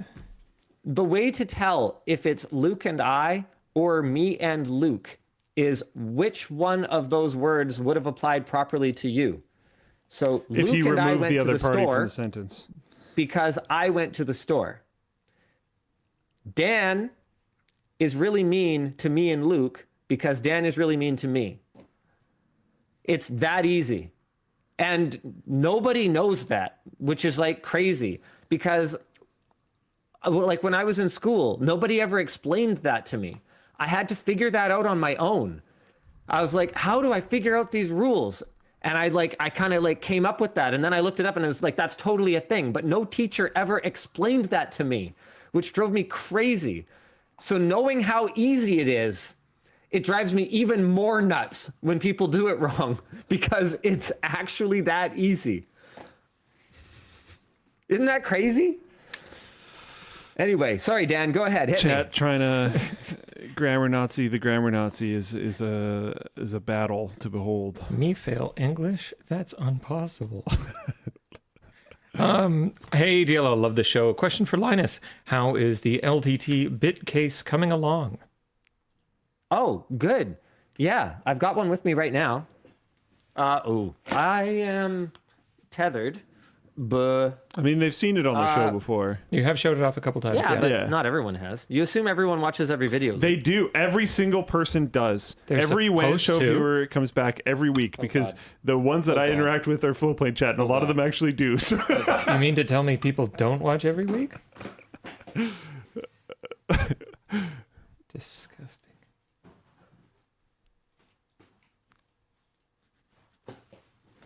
What is it? He's just we've seen it like so many times. You didn't need to go get I want to show people my travel loadout. Oh, cool. Okay, that's kind of neat. All right, Yeah. that adds a So, spin to it. Now he's okay with it. This is my way of carrying everything that I need when I'm traveling without having anything that looks too suspicious. So in one bag, because I'll usually have my roller bag, my carry-on size roller bag, and then I'll have a personal item. I'll have a backpack. So in one bag, I will keep my stubby screwdriver. So this is well under the limit of every customs and security authority that I have ever encountered. I think I figured you out got where your you're 6 going with bits this. in there. Okay. Then I'll carry my LTT bit case. I lost one, so CW made me a new one that has my name printed on it. Thank you, CW. Appreciate you. I think it was probably Tynan. And then I've got all the bits that I will generally need in there that are not part of like the standard bit set. So I got my Torx, I've got my Imperial Hex, my Metric Hex, and then I have a couple specialty ones. This is kind of my loadout for this. So I keep those together. And then separately in my other bag, I will keep a shaft extension. So then I can convert my stubby screwdriver into, so you can still use the knurling and everything. And then I've got my bit set because I could see getting a precision set taken just because it's so obviously extremely sharp and pointy and like it just looks really weird in the scanner. But this and this alone without the shaft extension is just like, yeah, it's a short tool, which you're allowed to have. And then the shaft extension on its own is nothing. It's just a metal, it's a metal The shaft. second you were like, I put the stubby in this bag, I was like, I know exactly what he's doing. Yeah, so this is my travel kit. That's fantastic. So that I can, Ixon Darastrick says, I had an iFixit screwdriver taken in Sydney. That doesn't surprise me at all. Whereas this, and to be clear, this is not advice. This is not advice. If you take your stubby screwdriver and if all your stuff gets taken, I'm not liable. I'm not responsible. It's always kind of up to them. I have not had trouble with this in the past, but you never know when you're going to run into a TSA agent who's having a bad day or whatever. And at the end of the day, it's their judgment call. So I've had good luck with it, but your mileage may vary. I forget what the question was. Did I answer it? Bit when arriving bit case. Okay. Why don't you move on to the next one while I look that up then? Okay, sure. How are you, gentlemen? It's not a question. It's just got exclamation points. Don't answer. All your base are belong to us. I lost a You bunch. have no way to survive. Make your time. I can't handle this, man. Oh, no, you have no chance to survive. Damn. Oh, nearly. I lost a bunch of weight this year, and I'm reloading on newer, smaller shirts. Are any of you working on any long-term personal goals right now? And if so, how are those going? My house not being a mess. That's the only thing. Sorry, Dan. Nope, we're not able to talk about that yet. I didn't think so. That is not nearly as important as this. Dan, you need to show this to the stream.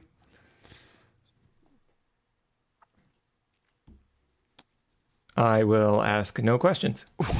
This is tremendously important. Give me 1 second. Come on. Here we go.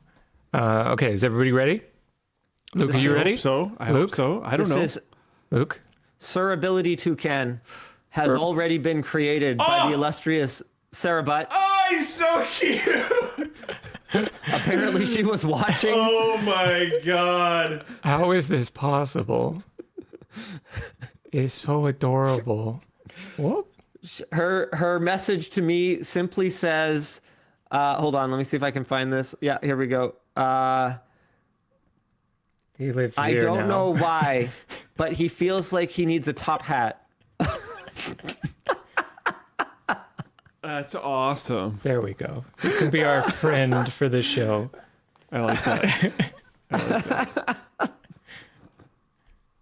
Okay, I'm sorry. Dan, you were saying.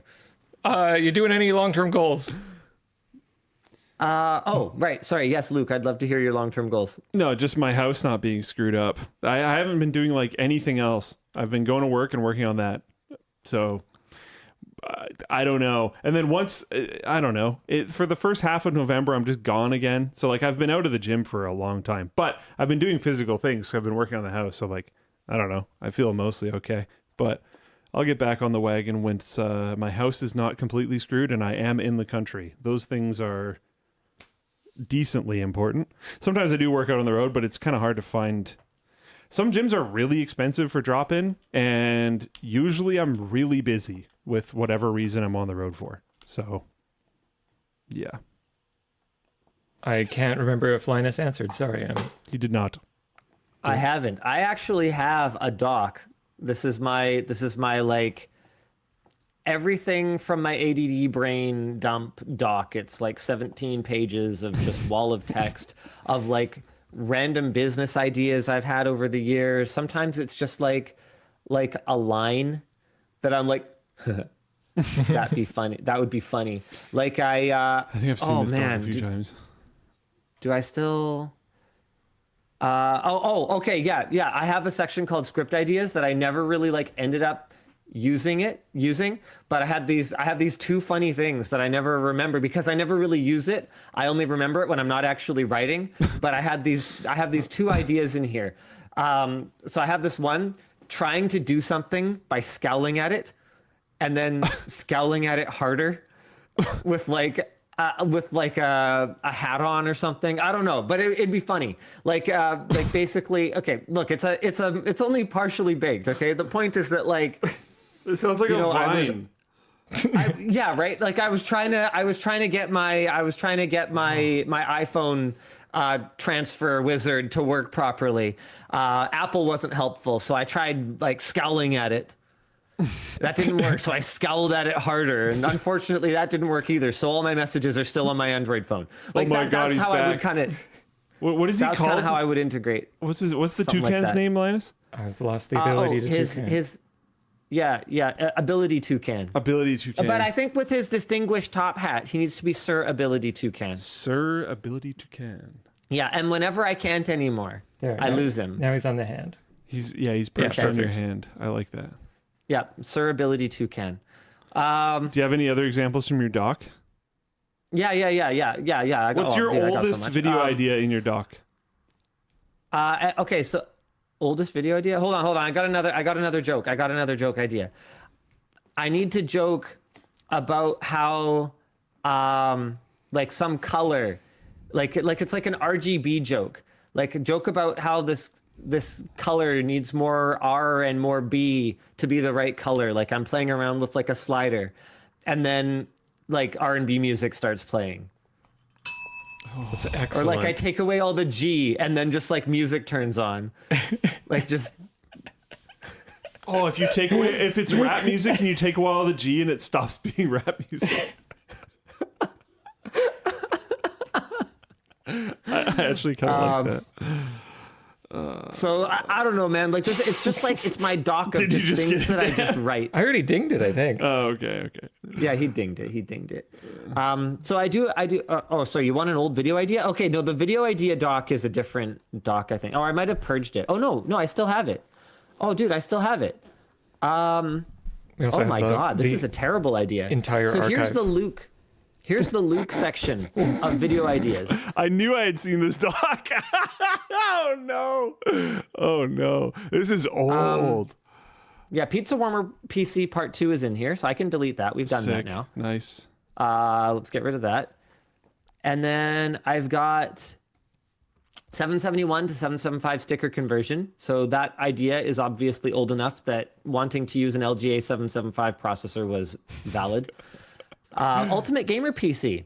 with a PS4, Xbox One, and a Wii U inside. We've done it now. I can delete that. Yeah. Dude, wow, we've actually like done some of this stuff. Here's one that is a terrible idea. Fireplace mod. Put a TV in an old fireplace with speakers and play the LTT Yule log video. Why would we do that? Why would I even write that down? That's an entire video. Idea? That sounds like a me idea. Yeah, that's the whole video idea. Yeah, it sounds cool. I like that. It sounds like it'd be easy to shoot too. Yeah.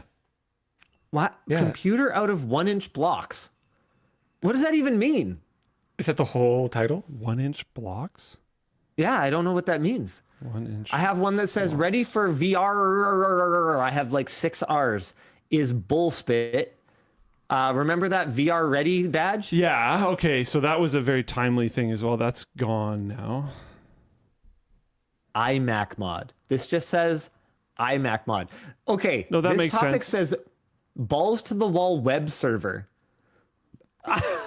That I bet you that was probably we were trying to get something for Flowplane. That's my guess. Oh, probably. Yeah. It's a link to my inbox, so I'm clicking, and I think it's pulling this off of tape. Balls to the wall web server. I don't know what any of this is. Okay, forget it. This is garbage. Some of this we could still do. Full screen versus borderless window input lag / FPS. That was from a That's still not a bad idea. That's still not a bad idea. Yeah. Because How you know much what we do could fan do? filters affect airflow? That's another good one from Alex91_CY. Do you know about the latency introducer box thing that Labs has? I do. What if we figured out I don't think the we've talked about that yet. input lag gap between windowed and borderless, and then forced the windowed one. Forced the windowed mode on borderless. Figured out that gap and then forced it with the input box and then tried to see if people could tell. Can you tell the difference between windowed mode and borderless? I think I can tell you the answer to that already. I don't think people will be able A lot to of tell. people think they can, though. Interesting. Well, okay, but part of why a lot of people the think whole they can might point. be because the implementation on some games was really bad. Like I think it was CS:GO that if you were in borderless and then you alt-tabbed and went back in the game, it was trash. And we found this out because we were doing something and it was a problem for us. Because normally you wouldn't alt-tab out of your full screen video game and then go back into it. But like that's fixed now. So I don't know. There might be some games where it's still a problem, but I sincerely doubt that it's most of them. Okay, keep going. What else we got? Oh, No. Oh yeah, more video ideas from him, not topics for you, Dan. Oh, we're very okay. Sure. oh, dude, the USB-C versus micro B durability test is under James. We made that video. That was one of the first videos he worked on. So the last time I used my to-do list for your guys' video ideas was probably when I did that wave of hiring when we hired Emily, James, and Alex. That makes sense. We actually did some of the Alex ones too. Ultimate air-cooled PC, giant industrial fan thing. We did it. Actual single slot mod with hacked off stock cooler and rear-mounted 120mm fan. We did that too. That's crazy. That is crazy. Make a heatsink for like $10 with a hacksaw and a chunk of metal. Bench against a stock cooler. We did that too. Yeah, so unlike Luke, Alex actually like did all the work that was assigned to him before he wasn't working here anymore. I guess he's still got time though. I did a ton of it. There's things we removed off the dock because they were done. My goodness. Because I know someone else did it. Jordan No! did your pizza warming PC. I could have done that if you wanted. I'll do version 3 and I'll make it worse. Yeah, I was going to say, you'll make it. I DX12 in Vulkan was on that dock, I'm pretty sure. And it just got done, so it was removed off. Oh, no, that was on a different dock. We created a different dock later. This one's older. Oh, okay. So, right. I remember how we got on this subject. I was supposed to talk about goals. So this is where I put goals. So one of my goals is to fix my calendars. My calendars are a mess. I have like 1 billion calendars. And then, do you remember that sponsored video we did on that like conference room booking tablet thing? Yes, actually. Does anyone remember this? Yes, I do. Yeah. So as part of that video, one of my calendars got exposed publicly. And so for years, I had just like spam events that would pop up on my phone because the calendar was like bound to a work account that was shared to my other account, and then my personal account was set. It took me a while to figure out like how they were all intertwined. And they're still kind of messed up. My calendars are kind of a mess. So I need to fix my calendars. Why don't you just you have a person for this? Yeah. I am probably... You're the worst at using an assistant. Yes. That is exactly what I was about to say. Because if it's really easy, I might as well do it. And if it's hard, I need to do it. So I just end up in my flow chart is like, no matter what, screw it, I'll just do it. Oh, man.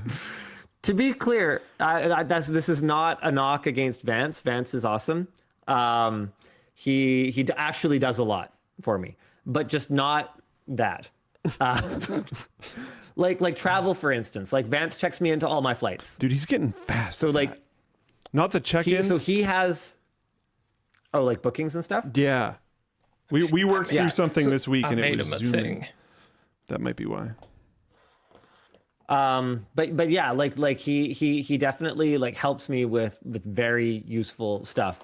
Or just like if I'm like, oh crap, I need to follow up on that, I'll be like, Vance, can you follow up on that? He'll get it going for me.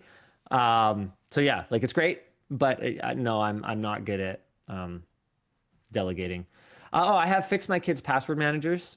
I need to do that. My kids still don't have password managers, and they're like making their way into their teens at this point, and it is becoming a problem, especially because one of my kids has a password manager. So we've been really inconsistent about where the other kids' passwords go. Sometimes they're in my password manager, sometimes they're in Yvonne's, and sometimes they're in my eldest's.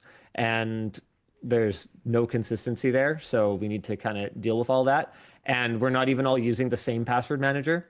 Well, so just sharing folders is not straightforward either. You have the thing now though, right? I know. Okay. But that's what I'm telling you. It's on my list to deal with. Fans could do that too. For my goals, I have right counting computers. That's at the top of my goals. So that's supposed to be the follow-up to the ABCs of Gaming, which came out 5 years ago. So I haven't done that. Nice. Not Jesus says, you're truly the perfect example of a dude with ADHD, desperately in need of an assistant, but utterly incapable of utilizing one. Yes. Yeah, pretty much. Yeah. Oh, I have my eldest daughter drill something. We were at a family event and using a drill came up and she was like, I don't like drills. So that's something we need to get over. I decided very early on in parenting that no daughter of mine will not be able to throw a ball properly or be able to drill a hole in a wall properly and use basic tools. That's just not acceptable. I thought this might happen. We apparently used to just email each other. Like I found an email thread from 2014 where you're just like spamming emails. Like you emailed me just the word FreeNAS. The thread is just called tasks. And then you just emailed me FreeNAS.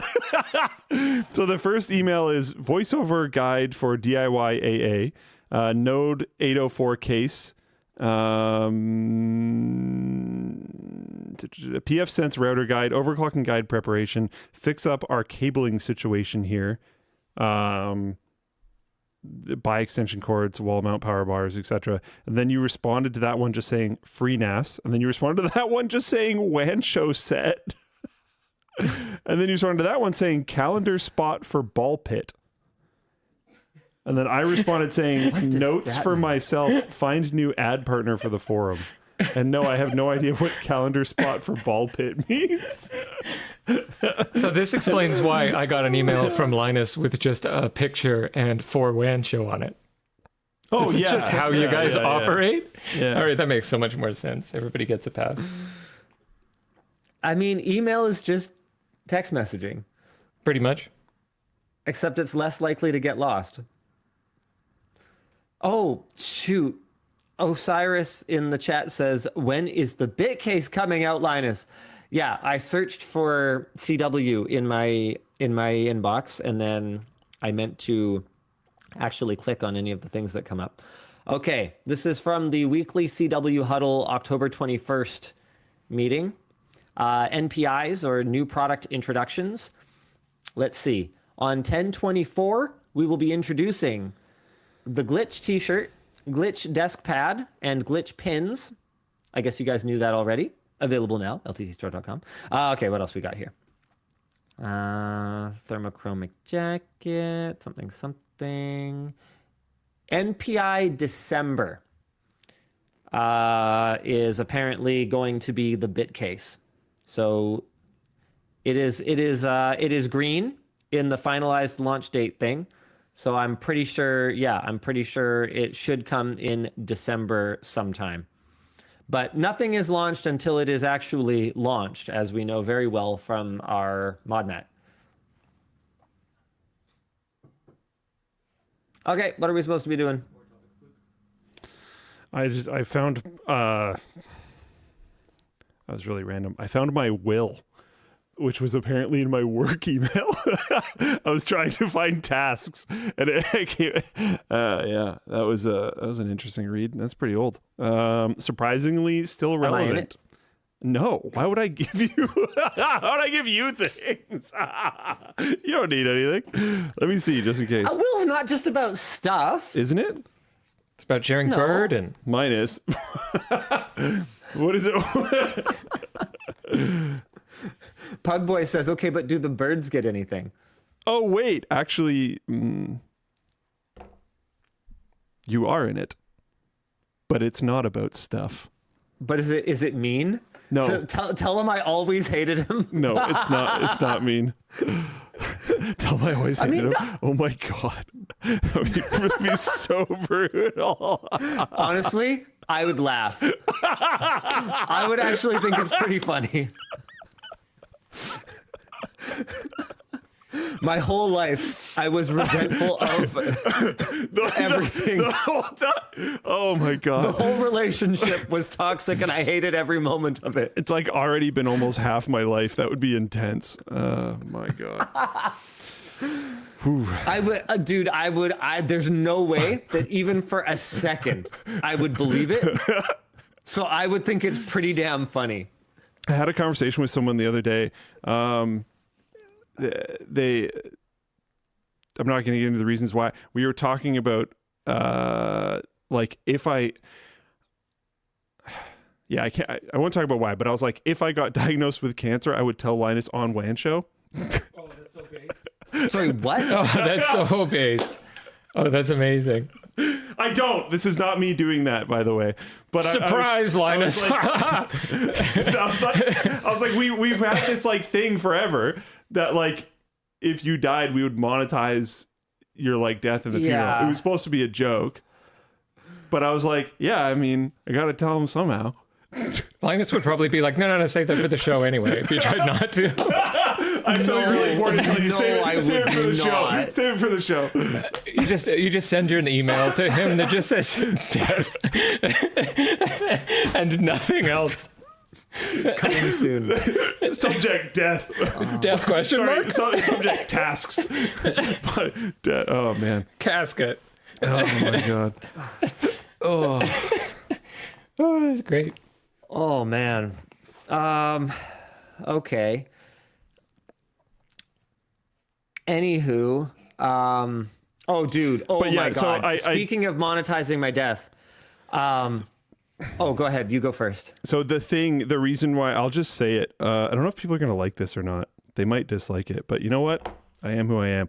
In my will, and the person who wrote it for me made it very clear that there was no expectation that this could happen. They were not entirely comfortable with writing it in. But in my will there's a certain amount of funds that should be put aside to rent a boat and buy a smaller boat and go out into international waters and then put me in a wooden boat and push me away and then shoot it with a flaming arrow. And that's how I want I'm probably the one person that you could imagine would even have any means and the will to do it. Thanks, man. Okay, I understand why I'm in there now. See, that's what I was saying. It's not just material stuff in the will. That's my point exactly. Yeah. So that is actually legitimately in my will. I don't think that's legal. International waters. This is an important part. It has to be international waters. I would still have to obtain your human remains in Canada. There is issues getting my remains offshore. That's why you're going to have to pay a captain a lot, I think, is the situation. Or you just have to... I think I know a guy. Yeah. Or you just have to buy the boat yourself. I think I could find a guy. I got some. Yeah, okay. Where there's a will, there's a way. Oh yeah. But yeah, I wrote this you don't have to be dead if you want. This would have been, I think this would have been like 20. Yeah, it'd be a lot easier to get him out there if he's not dead yet. Well, he would be afterwards, but Yeah, but that's later. yeah, unique username wrote, you're gonna be a pain in the ass even when you're dead. The lawyer person literally said effectively that. They're like, you can't really expect people to like do this much work. Like even if we figure out the legality problems, like this is a lot of like hoops to jump. I think what we could do, I think we could honor the spirit of the request. I think that we could get your ashes. And then we could get like, I think what we could do, and I think you'd approve of this. I think we could get, do you remember Slenderman? That like weird cloth dummy that we obtained many years ago? Or like, yeah. Or we could use, our skeleton, like Steve, like we could use an iconic piece of LMG or something, right? And then we could like put your ashes like in its heart or something like that. We get them all like this on the thing. We get a little rowboat. No, I think you're picking up what I'm throwing down. Yeah. I think you're picking up what I'm throwing down. So we put the ashes that are legally obtained. We get some iconic. We get some like, man, if we could obtain like an Xbox 360 or an OG Xbox, it'd have to be an OG Xbox. We get an OG Xbox. We get your PC. We get some relics of Luke's life. Okay, kind of like Egyptian pharaoh This is part of the plan. This is part of the plan. Yeah. Yep. But not maybe your wives or whatever, No. And then we put them all on the boat, and then we do the arrow. Okay, realistically, none of us are archers. It might take a few shots. So the plan, I don't have the whole thing in here because it's my notes for it, but the plan is that if I remember correctly, it was supposed to be all of the, so like, if say my dad and my brother are still alive. Your brother, so it's, your dad, it's like if a that line happened, knock on wood. It's a line of Yeah.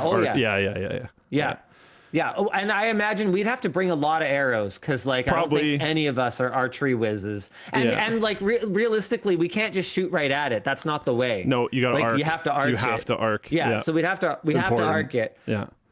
So this could like take a while, and then I would imagine that you'd want it to like as much as possible like be an event. Oh yeah. So it would have to be like the boat. There'd have to be like music. Like we'd need like kind of Nordic music kind of thing. And like there should be food, and it should kind of culminate in this moment when we put you out to sea and we arc the flaming arrows onto the boat and we watch it burn. Yeah, hell yeah. Like am I kind of picking up the right vibe here? That wasn't exactly what I was imagining, but it sounds fantastic. So hell yeah. Okay. Yeah. That's right, like so I think the like side details weren't honestly a lot of what I was trying to get across. No, it's the spirit. Yes. It's the spirit of the request. I think we could handle it. Yeah. I think we could handle it. Yeah. Yeah, but realistically, you're younger than me, so I'd ideally like for that to not happen. Yeah, so far I'm doing all right, but that is that is in there. Yeah. I insisted that it was important. They really didn't want to keep it in there, and I insisted that it was important. You're such a pain in the ass. Oh my God. Man. Dude, and the fact that I'm thinking about this now is good. This is why it's important to talk about this stuff, right? Because thinking about this now, when I can bounce ideas off of him and I can kind of read the body language and we can have a back and forth conversation. It's not an easy conversation, but it's good because if I was blindsided with this, dude, I do not think cool. You're right. At the same time, though, I think between like you and my brother and whoever else, I think you guys would have got it. I think so too. I do agree with what you're saying, though. I do agree with what you're saying. Have you heard of daughter from California syndrome? What? I learned it. I was yesterday years old when I learned about daughter from California syndrome. What? I think that's what it's called. Let me double check.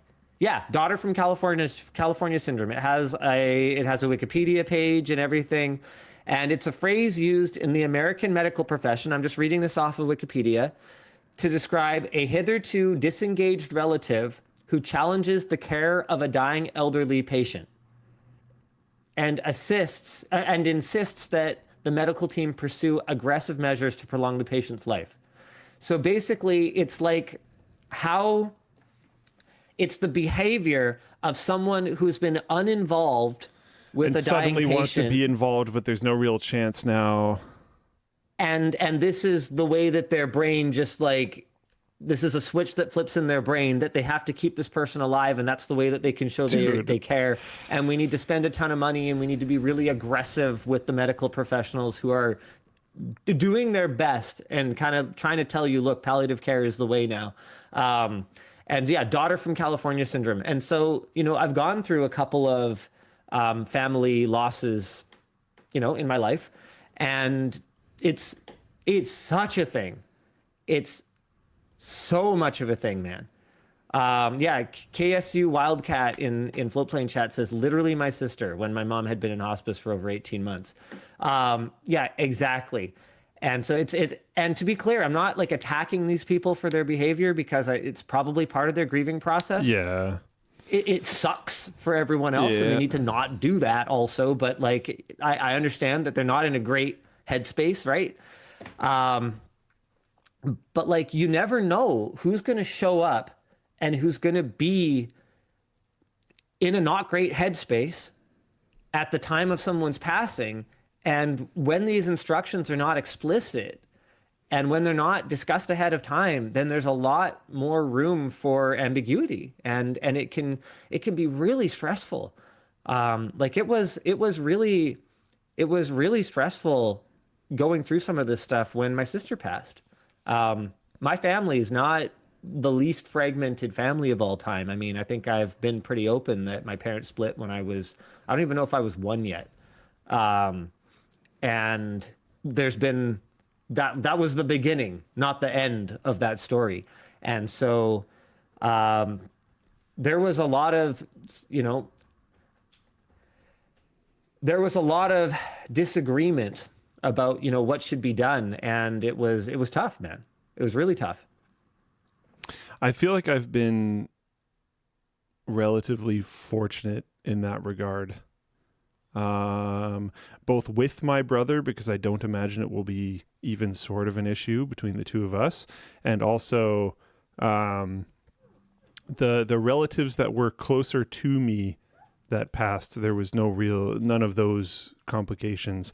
There were some that I know of, but they weren't. Yeah, you told me about some. Yeah, they were that involved like creating a lot of work for especially your dad. Yeah, that was not cool. Yeah, I know the thing I know the thing. Yeah, my dad is surprisingly good at tanking stuff. So he was able to handle that. And he's a de-escalator. Yes. So he was able to handle that, which was good. But that shouldn't have happened. No, I agree. And I think something people who are grieving forget is everyone else is grieving too.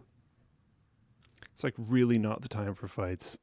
and I can it's understand really not like the if, time to make it about yourself. If you might be genuinely getting screwed over by someone who is just being a huge jerk, and like you might need to kind of defend yourself to a certain degree, but like, man, it's crazy that this is like kind of a default in most scenarios. Like most conversations I've had with people about someone passing, there is a lot of disagreements and a lot of fights. It's just kind of sad. Yeah. And I think I don't remember because it's been quite a while since I wrote it, but I think that was one of my motivations for my thing because it's so like crazy and grandiose that either you do it or I don't care, man. Just do whatever. And if you do it, then like sick. And whatever interpretation you have of that, sick. Yeah. Memorable. Yeah, exactly. We should probably do sponsor spots at some point. We should do something. How did we get on this We've subject? technically been on CW merch messages for like a long time. It's been like 30, 40 minutes on one merch message. So let's do sponsors. We might as well get through all 4 of them. Okay, the show is brought to you today by Odoo. When you're running a business, it is all too easy to get tangled up. Sorry. I couldn't see the thing. What am I looking at? No, it's the toucan. Right on his nipple. Is my cable held? It is all too easy to get tangled up in an inescapable web of software and websites. Our sponsor Odoo is here to help you get unstuck with dozens of apps and tools all in one place to make managing your business a breeze. Odoo's sales app uses its built-in tools to help narrow down which leads are worth following up on and which ones are duds. You can then automate things like creating and sending invoices so you can focus on the parts of the business that require your personal attention. Like managing a physical location if you have one, which Odoo can help with, with their build loyalty programs by syncing with bar scanners and more thanks to their POS app. That is point of sale app, not piece of shit app. And if you end up needing only a single application, Odoo is completely free to use. Book a demo or start your free 15-day trial today. No credit card required with our link in the video description. Yeah, their apps are pretty good. The show is also brought to you by Odd Pieces. Traditional puzzles and board games can be a bit of a snooze fest. I guess I'm supposed to be holding the thing? Maybe. I mean, your camera's supposed to work as well. I'm incompetent. Shut up. But Odd Pieces ain't your grandpappy's puzzle. It's an adventure for your eyes.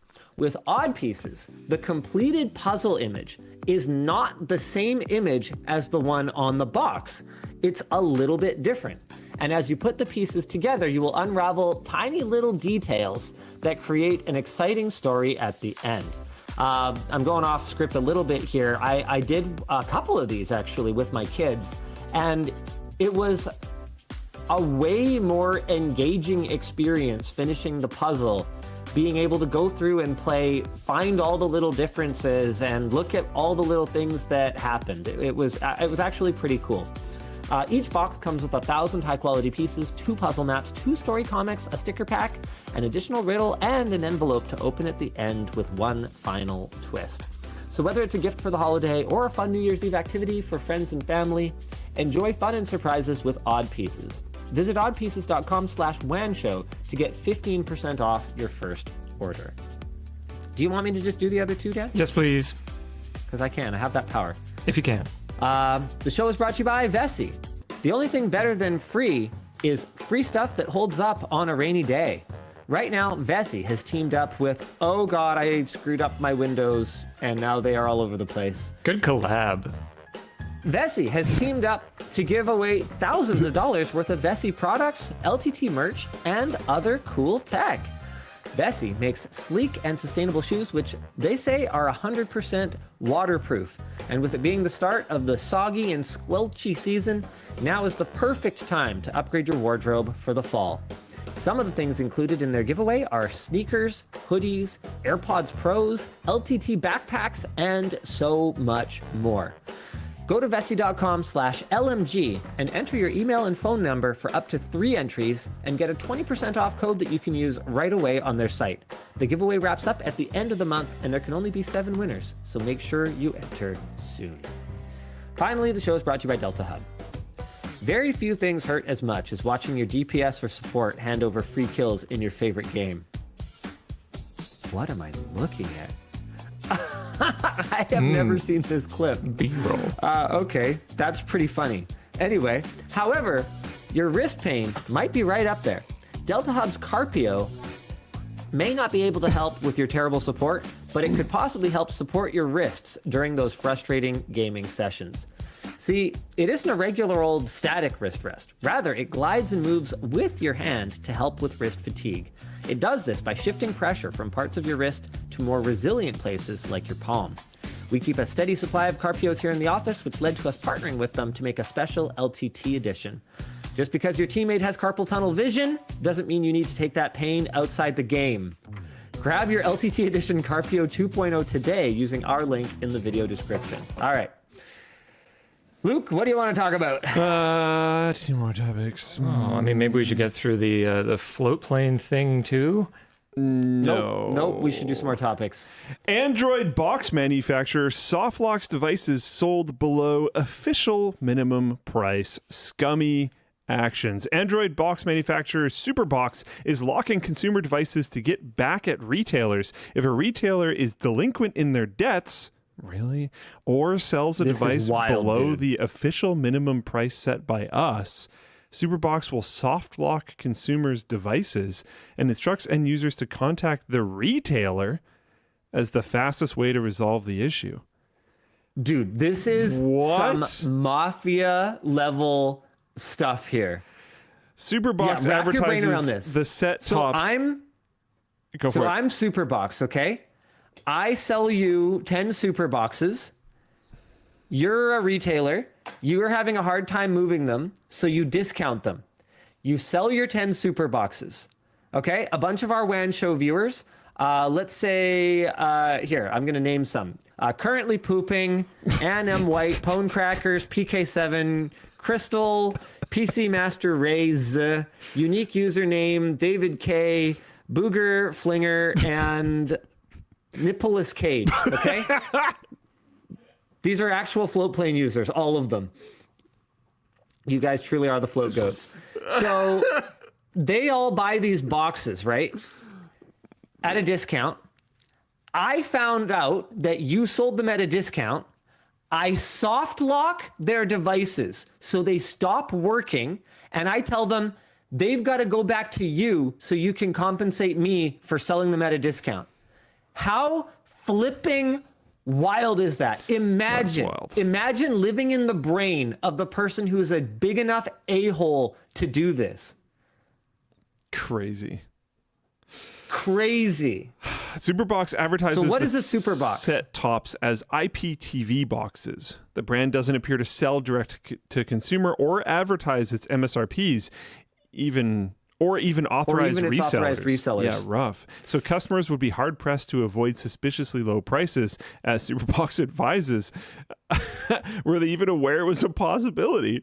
Unfortunately, the practice of setting a minimum advertised price, or MAP, or minimum resale price, MRP, of a price maintenance and of price maintenance are all legal in the US and Canada. What is price maintenance? This is wild. I've actually never heard of price maintenance. I have heard of MAP. I've heard the other ones. I haven't heard of price maintenance. Yeah, I'm going to have to click on this. Our link is from the Price maintenance may occur when a Bureau. supplier prevents a customer from selling a product below a minimum price. Okay.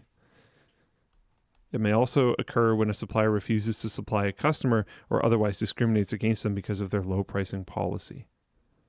Okay, it's illegal only in certain circumstances. However, the part where you brick the consumer's box almost certainly has to be illegal. However, these are essentially pirate streaming boxes as far as I can tell. So they're already operating in a completely nebulous legal area. And it shouldn't surprise you that people who run sort of morally ambiguous businesses participate in morally ambiguous business practices. This just felt like the single most egregious case of you no longer own the products that you buy that I had yet seen. It went kind of viral on the subreddit and I just couldn't believe it. I wanted to flag this. If you guys know anyone in your life who is considering a SuperBox, make sure they know not to buy this. This is mind-blowing. To use my ability to use my device as leverage against the seller who sold it to me. What? Yeah, lol inverse says the worst you've seen so far. I mean, honestly, I don't even know. Would this be illegal? Hold on a second.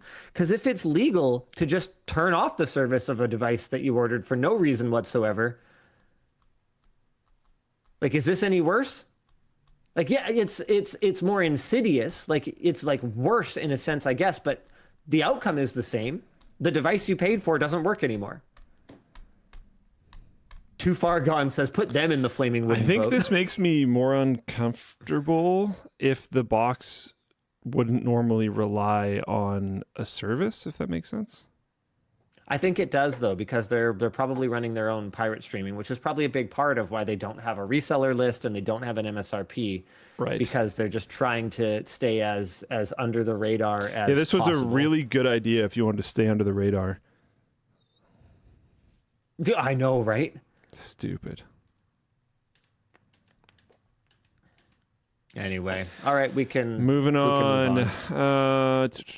OpenAI unveils its Chromium-based ChatGPT web browser Atlas as a tool for vibe lifing. The same week, Microsoft launches Copilot mode in Edge and introduces Mico, the new Clippy. I would have been actually totally down for them to just bring Clippy back, not whatever Mico is. Atlas, ChatGPT's thing, looks and functions like a traditional web browser, but it adds ChatGPT functions and features throughout. Opening a new tab lets you either enter a URL or ask ChatGPT a question, which is just Googling things these days. Browser memory is an optional tool that tracks the pages and topics you've explored, so Atlas can suggest related content, help you revisit past research, and automate repetitive tasks. Hey, it's Recall. And now you're asking for it. Hey, let's go. Vibe lifing. We believe we can start in the long run to have an amazing tool for vibe lifing.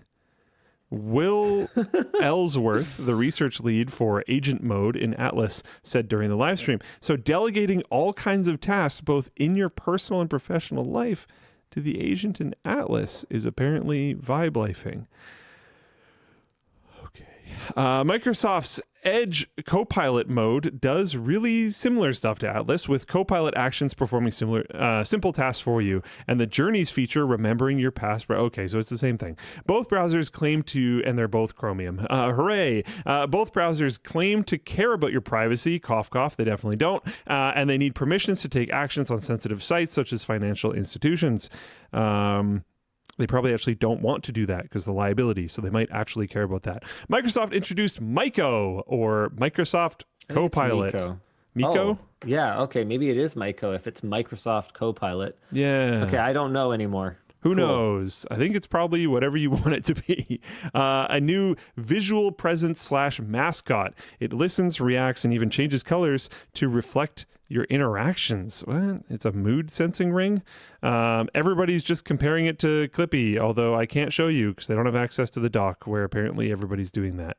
Remember when Cortana was supposed to be this? Yeah. At least that was cool because it was like Xbox and Halo and like. If Cortana just didn't just like royally suck, it would have been all right. Yeah. I didn't mind the general implementation of Cortana. I actually thought the idea was cool. It was just terrible at everything that it tried to do. Yeah. Charge Nuclei 8D300 says it was never cool. You take that back. The branding was cool. The branding was awesome. It was cool that they paid the actual Cortana voice actress. That was cool. Yeah. The like functionality of Cortana was not as interesting. The functionality was the entire problem. And it's not the functionality like they decided it would do the wrong things and I wanted to do other things. The things that it could theoretically do were often actually kind of neat. It just couldn't do them very well. That was the problem. Clippy comes up if you click on Mico too much from Satya. Really? What do you mean Clippy comes Imagine up? being aware enough that it's just Clippy and that people are kind of nostalgic for Clippy to do that, but not being aware enough to just make the mascot Clippy. Oh, Mico is so generic and boring too. Oh, no. Oh, that sucks. You should just be able to, I mean, I'm sure eventually you'll be able to buy skins. Yeah. Wow, this is such a... Okay, what am I supposed to click on here? Clicky comparisons. Okay. It's just Clippy. Okay. This is it. That's Mico. I like our toucan better. Yeah. Mico's just a blob. You can't offend anybody if it's not anything, I guess. I don't know. Those colors seem Yeah, that's true. Distinctly like they could be too human, or maybe they'd seem like they're not human enough. That's true. That one looks like a sour peach. Yeah. I'm trying here.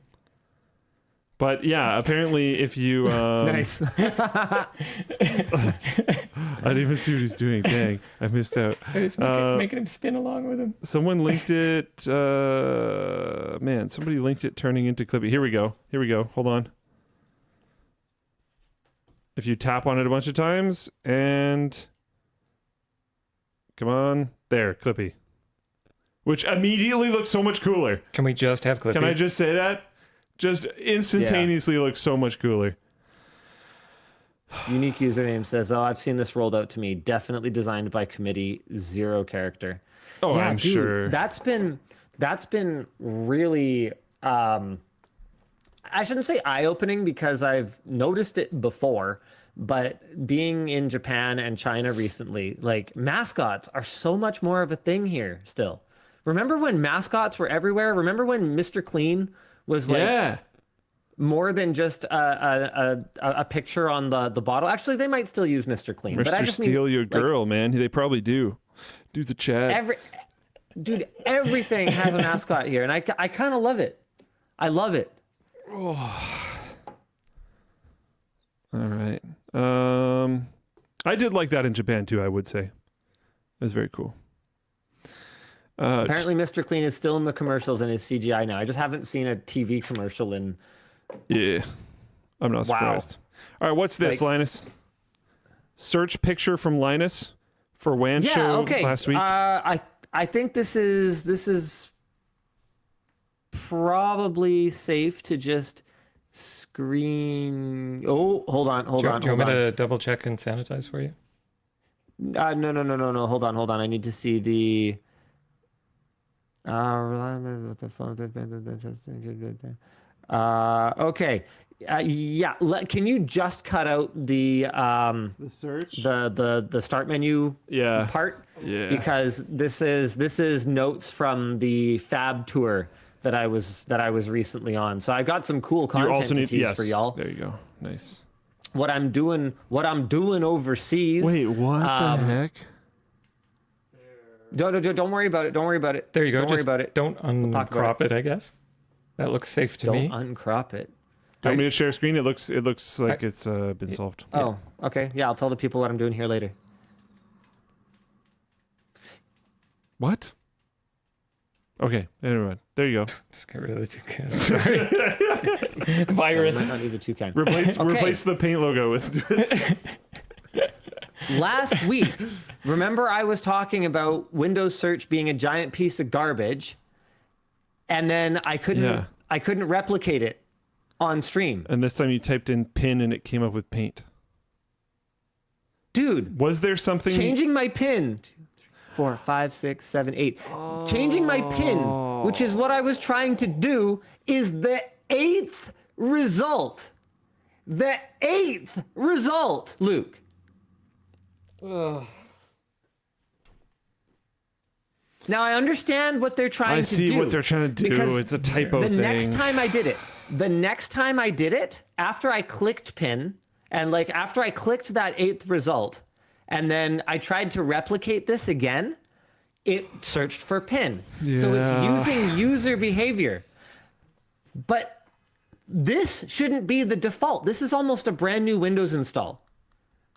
Because that's why I was trying to set up the pin, because I inherited this machine from someone who was working on like labs testing for it or something like that. So like this is not based on user behavior, because they wouldn't have been using paint or pin. PIN. And it didn't just like go here for a second and then like flip over. You know how it'll do that sometimes, where it's like it just hasn't caught up and it's changing. No, I typed PIN in search, and it's like, do you mean paint? Do you mean Pinterest? Do you mean lots of slots casino games? Even command prompt. What are you crazy. talking about? Cash frenzy?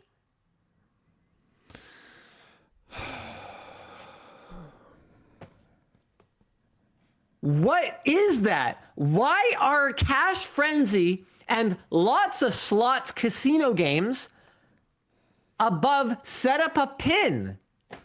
Why is anything from the store above a relatively close match from your apps or settings or files? Just saying. It's crazy. And like, look at all the wasted space on the right. This gigantic paint icon in just a void of emptiness. If you want to have a bunch of ads, put it there. Don't put it anywhere. It's actually unacceptable anywhere. And that's fine. That's a completely valid take, and I agree. But if you're going to have them, which they clearly are, don't put them in the search results. Put Cash Frenzy somewhere else.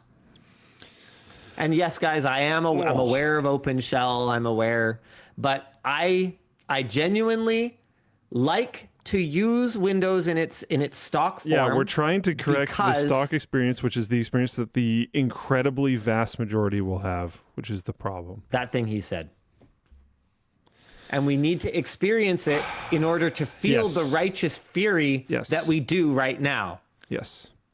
It's important to experience it in that way. It's also important that you as a power user don't have to. That is cool. I appreciate that. That is awesome. But we need to not. So that, everything that he said. Okay. The Bionic Eye. We're kind of getting there. We could maybe do the flipping announcements now. I think that would be fine. Sure, whatever you want. All right. Oh, wait. Was I going to tease what I'm doing here? What are you doing there? What am I doing here? Do you know? What? Oh, like in the country. Yeah, I do. Yeah, go for it. Tease it. Yeah, do it. That isn't the full plane announcements, but just do it. It's in float plane announcements? It is not. Oh, yeah. Cool. So I was in Japan for 3 days doing one of the coolest factory tours that I have ever done. This has been in the works for many months. I'm pretty jelly about this one. It will probably be in the works for more months yet. Mm-hmm. There's certain things that we shot that I am hoping are going to make their way through the approvals process. It got all the way to the COO, apparently, some of the stuff that we wanted to see. But we were in KIOXIA's cutting edge fab, and we saw some stuff. We filmed some stuff. We are working on a video. They actually sponsored the video, so it is very much this is actually a little bit of like 4D chess here. Doing these factory tours in a sponsored capacity is actually a powerful motivator for the brands to open up more and find a way when it comes to disclosing all the stuff. I operate in exactly the same way that I would for a normal facility tour, except that I will have like I do, I'll have my chunks where we kind of, suck off the brand a little bit to make sure we get some talking points in there. But in terms of the actual like body of the content, Like I'll include stuff that I wouldn't normally care about, you know, like founded in this year. Like you guys don't care. You want to see a cutting edge fab. You know what I'm saying? But I worked that in. I go founded in this year, whatever, right? Because that's how you get into these places. You gotta get on your knees a little bit. That's all I'm saying. And guys, it was absolutely flipping incredible. Like, have you ever seen, Luke? Like, I think fundamentally you understand the concept of like die stacking, right? Mm-hmm. Okay. But have you ever actually seen them? No. Stacked and wired together? No. Did you even know that they use wire? No. Because the second you said wired together, I was like, I assumed that it'd be like some kind of through silicon something. But the dies are manufactured and then they're stacked in a staircase structure so that one edge is exposed on all of them. And then they are wired down to the substrate individually. It blew my flipping mind, Luke. That's pretty wild. It blew my flipping mind. Yeah, like wire bonding. Thank you, Battler Gun. I had just never thought about it. Fundamentally, understood the concept of die stacking. Yeah. But I never really never looked at a microscope picture of it. Never looked at the machinery that does it. The gold wire was so thin that you could barely see it hanging down. Dude, wire bonding is flipping wild. Anyway, so making these sponsored is a great way to get the brand just as invested as I am in getting the video over the line. Like we went through this with Intel back in the day where there was like what, a 3-month gap between me doing the tour quite a while and us releasing the video. Yeah. As it made its way through all the approvals and all the challenges that go on with showing some of the most secretive and secure facilities on Earth, right? And so I have no doubt, and it's nothing against Intel, it's nothing against KIOXIA. These are big secrets, and these are very important, details that need to be worked out. So I have no doubt that it's going to take some time, but I also have no doubt that we are going to get this video out there for you guys, and you're going to absolutely have your minds flipping blown. I'm so excited. And yeah, this is the best system that we've kind of found for doing these facility tours and getting everyone aligned on our goal of making the best possible, most comprehensive possible video. Because I'll turn it around on the brand when I'm probably being too open right now, because if anyone watches this, they're going to recognize my strats, right? But I'll turn it around on the brand when we're working on approval to see something. I actually pulled this move yesterday with a different brand, where they basically go, oh, well, we can't show that. And I go, well, why am I here then? What did you pay me for? To show, they're like, well, that's too cutting edge. That's too secret. And I'm basically like, right. But the whole point of this, like, let's go back to the brief, right? The whole point of this was you guys wanted to show off your cutting edge technology. So why are you taking the cuttingest edgest of it and you're telling me I can't I can't put it in the video? This doesn't make any sense. We need to escalate this right now. Like, help me help you tell the story the best that you can. You're smiling because you've probably heard me do it. I've done it myself too, but I distinctly remember, because the first experiences of this for me, which it might have been for you, I'm not sure, was Cherry and then Sennheiser. And I remember it's always the same, man. Yeah, I remember learning that there and then having to reapply it over and over again. Because it's always the same. And like, I get where they're coming from, but they're wrong. Yes. Like, I remember Sennheiser specifically didn't want us to show the failed bins for their drivers. Yeah. We were like, no, this shows that like you care that the product is going to be good and work. So it's going to show up appropriately. That matters and is going to resonate with the audience. They're like, no, but it looks bad because we like didn't do it perfectly every time. We're like, no, that's not. Come on. That's not the point. I actually told that story yesterday. Yeah. I'm not surprised. No, I told that story a few days ago. I told that story a few days ago. I had to tell a different story yesterday, but they're real stories based on our very real experiences. Yeah. And the thing that I always remind these brands is, you guys booked us. You guys booked us based on the factory tours you saw.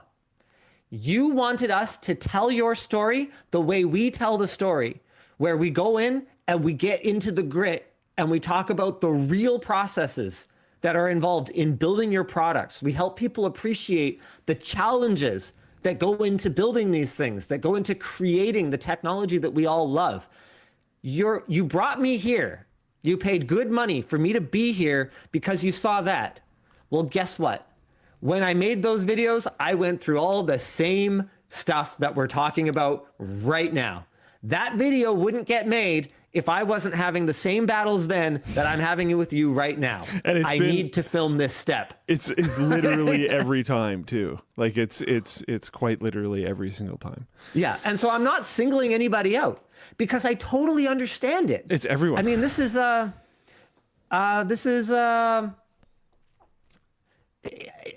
it makes sense. Like, this is your business. This is your livelihood. Yeah. That's what you're protecting, right? Like, the stakes are huge. I get it. But then don't do a factory tour. Watching someone jump off a diving board and do a really cool dive. And you're like, I want to do that. And then you get up to the diving board and you're like, and then Linus has to convince you to jump, and then it's fine. Yeah. And then you do it, and then, the viewers love it. Yeah. And at the end of the day, I mean, and this is one of the ones that I have to go through this one every time too, right? Is like, especially when it comes to like blurring logos on machinery is always a funny one to me. Cause I'm like, brother, that's a widgetmatron, right? The people on Earth who even know what a widgetmatron, who have even heard of the company whose brand you're covering up, can recognize that machine from its profile and the positioning of the dials anyway. And the people who don't know what that brand is are not going to build a competing semiconductor fab. So what are we even talking about here? Yep. And that wouldn't be necessarily applicable to like a semiconductor machine, because there's a high level of like customization that goes on in them. But for certain things, I did have to have this conversation very recently around something that was more of like a piece of scientific equipment, where it is an off-the-shelf thing.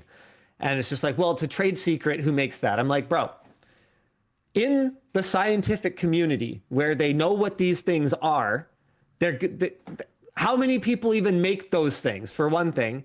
And then how hard would it be to go, okay, yeah, it's that one from the product catalog. You're not hiding anything from anybody. From anybody who would be able to do anything with the knowledge. You're hiding it from people who wouldn't be able to do anything with the knowledge that you would be arming them with by telling them the manufacturer of this piece of scientific equipment. And like another funny one is like, guys, people talk, and it's not me. It's not me talking. The industry is so inbred. People move around between companies all the time. Like, if you imagine for a second, and I'm going to use an example that like isn't a real one, so I'm not calling anybody out here, but like, if you imagine for a second your special, idea for a bracket to cable manage a tube is like not in everybody else's fab, that they're also keeping super secret from you. You got to be kidding yourself. Like, I'm sorry. It's the basic stuff like that. Like the actual details, the proprietary chemical mixtures and stuff like that. Totally understand. Yeah, don't tell me that.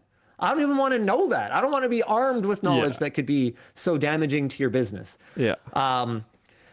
But some of the little details, like the way we position that warning label, it's like, bro, come on, man, you got to be kidding me right now. And the funny thing is, a lot of the time, it's not even on them. Like, it's not KIOXIA's fault, some of the things that, they need to get legal approval for. Sometimes it's their partners it's their partners being totally irrational. It's like, you're not allowed to disclose that we use a hex head on our bolts to secure this piece of equipment to the floor. There were details, and I'm not throwing them under the bus, like, genuinely. I think they were just doing exactly what they needed to do. On the Intel tour, there was details that we were not allowed to share about the tour that we did because of the brand partners that they were working with. And then Lucas found videos from those brand partners on YouTube that had those details in them. And we're just like, wait, what? Like, what are you talking about? Oh, man. Oh, well. And it's just, a lot of the time, PR people are going to PR. And it's easier to say no. Yep. So I totally get that. It's lower friction internally. Nobody ever got fired for saying, no, you can't disclose that. Yeah. Right? Yeah. But, we don't achieve anything that way, right? And so, I want to take a moment here after my ranting, right, to appreciate the companies that try to open up the doors and give us this insight into what they're doing. Like I'm hugely respectful, even though it's pulling teeth every time.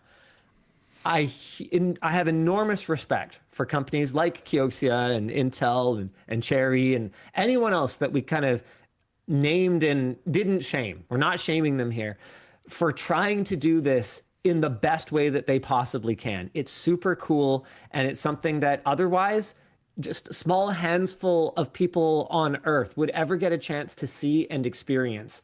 And, as someone who just believes in the sharing of knowledge and education, I appreciate that they're trying to do better. So it's super cool. And I'm really excited for you guys to see that facility tour. I was blown away by yesterday. So yesterday was Hisense. When we got the invite, and I was like, okay, but like, is it like a panel fab? Do you guys do your own like panel technology? And they're like, no, it's not panels. It's just like the TV itself. I was like, is that going to be that interesting? Luke, don't miss this video. Okay. Hisense factory tour.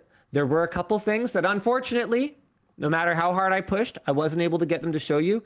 And one of them is not going to sound that cool. It's like in real time, a computer animation with like kind of transparency and stuff of the entire production line. I'm allowed to describe it, but I wasn't allowed to shoot it. That shows all the machines, all the automations on this over 70% automated factory line that takes the TV from constituent parts, from the screws and cables and panel and back housing and glue, like all of the constituent parts, and assembles them, had them all operating in real time with various efficiencies and operational telemetric data, so that they can proactively perform maintenance. So cool. And that kind of like factory automation. Yeah. That's really cool. Toolkit stuff is not the sort of thing that I would necessarily expect someone who's more just like nuts and bolts hardware to care about. But it was like mind blowing. A lot of the kind of stuff it's incredibly important to them because they have to keep margins down, right? Up, but yes. Yeah, one. And efficiency was such a major story. They had this machine that automated like a glue application step that they were boasting saved them 9% on glue. And I was like, right. That's the volume gonna be that a you lot. guys are operating. Yeah.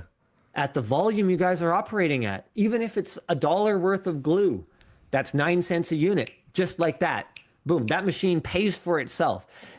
Dude, the level of automation on this thing. Oh, PC Master Rays says, how the heck is an automated line profitable for a specific model of display? You're going to love this video. Dude, it really puts in perspective the volume of consumer electronics that are being shipped. Because yes, the entire line that we are watching, running the way that it is one model of TV that's being produced right now. And the automation of it is absolutely incredible. Like, it wasn't that long ago that I was here in China touring the OnePlus factory and them telling me, yeah, screws are still too hard. Dude, almost nothing is too hard now. Like, it's 70% now, 71% now. And there were multiple steps that still had humans working on them that they were like, yeah, and we are in active development automating this as well. And not only does it save cost, but they're like, yeah, the quality is dramatically better. Like markedly better. It's gonna be a pretty cool video. There was something else I was gonna say, but oh yeah, right. Yeah, Mew actually nailed it. So we finally find out how TVs are getting cheaper. Yeah, like you're gonna get to see how deep a company like Hisense is digging to find the savings to make TVs. Like, one of the only categories of consumer product right now that is seemingly inflation proof somehow. You guys will get to see it, and it will blow your flipping mind. I'm genuinely quite excited. I love the, like, man, I wish how it's made was still a thing. And I know there's like some sort of derivatives, but there was something pure about how it's made that was just so great. But I love seeing that type of stuff. I'm very into it. Oh, I was using a LED factory kind of how it's made type thing. No music, no talking, as test audio for today's show. Really? There's like so much cool stuff on YouTube that's like even better than how it's made. And a lot of it comes out of these hyper automated factories. It's super awesome. Maybe I just need to go find those. Yeah, it's a different algorithm. One battle, speaking of automation, that I had to have with Hisense was showing the human steps. They didn't want to show the human steps. And I was like, bruh, no, we're showing the human steps. Because this video it's not how it's made, the TM, but it's how it's made. We want to... I can't do the intro of this video, say it's 71% automated, and then not show a single human working on it. I'm so much more interested if I see the human steps too, because I know that the people there are heavily incentivized to automate things. So then I'm trying to think and go, okay, how would they automate this still remaining step, and why is it so difficult? Because if they're making a whole thing to save 9% of glue, then they clearly would love to, but it's so difficult. So like it's that makes it so much more interesting. PC Master Rays says didn't turn up for 71% of a TV, and that's exactly the line that I'll pull with these guys. It's like, I wouldn't have flown here if you weren't going to show me the whole thing.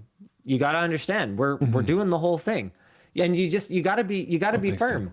Because at the end of the day, it's for their own good. But I understand, I understand why it's so tough. And it's part of the content creation process, man. It's just part of learning how to work together, learning how to move forward. And again, massive credit to everyone we're working with on this trip. So we hit KIOXIA already, we hit Hisense already yesterday, and then we're going to Huawei in a couple of days. And actually, Luke, you might be kind of into the lab that we're going to there.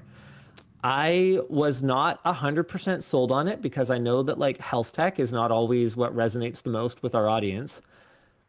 But dude, the health tech lab they have, I don't even care if it gets like 300,000 views or whatever. I just wanted to see it. They have an in-place swimming pool. They have a bike track apparently that like goes around their facility. Like did you get to do the tests? I haven't gone yet, but I'm gonna. Oh, that's so cool. Yeah, so I'm gonna actually like get hooked up. Dude, and, benchmarking like, Linus. Use the health lab that they use to like create the sensors for like smart wearables and stuff. Like it's gonna be. Benchmarked. Dude, I'm really excited. I'm so excited, dude. It's gonna be awesome. I was going to make an in Soviet Russia joke, but in somewhere benchmarks you or something. I don't know. Anyways. Exactly. Okay. Can't wait. Okay, what were we supposed to be doing? Hey, whoa! If you don't want spoilers because you're TiVoing the game or whatever, then don't listen to me for the next 5 seconds. But hey, Jays win. Game 1. Let's go. Oh, hey, nice. Yeah. I've actually got a merch message about that. Maybe we do that now. Sure. Hello, DLL. Game 1 of the World Series just started. Any baseball fans here? Also, this new t-shirt design is incredible. Please continue with designs like this. The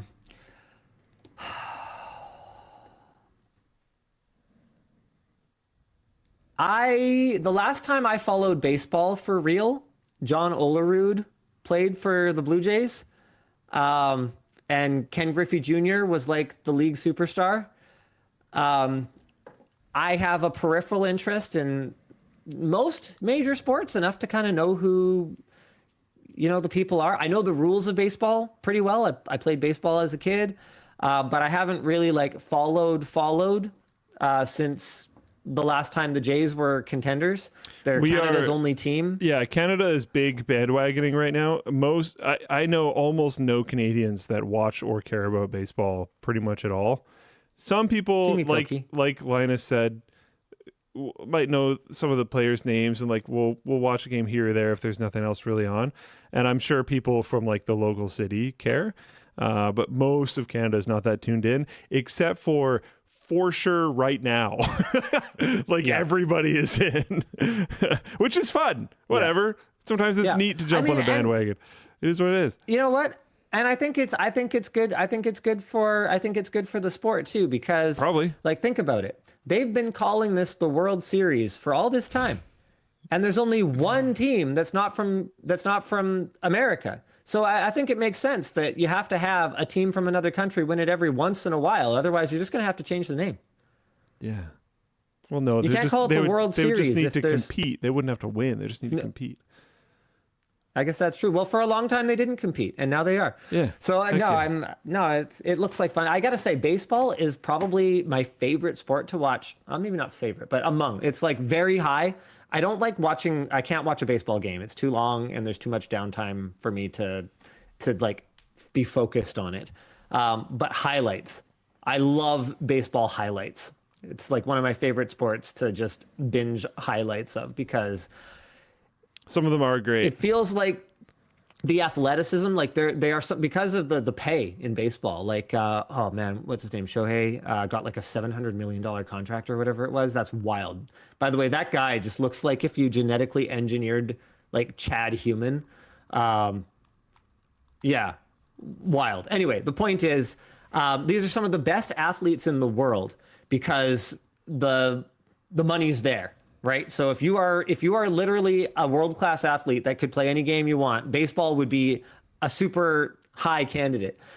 But they spend most of the time standing or like sitting in a dugout. So when they do move, man, wow. Everything they got. It's easy to look at a baseball game in progress where 95% of the players are literally not doing anything and go like, this is boring. Any fat white dude could do this. Why can't my uncle could have thrown a better pitch than that?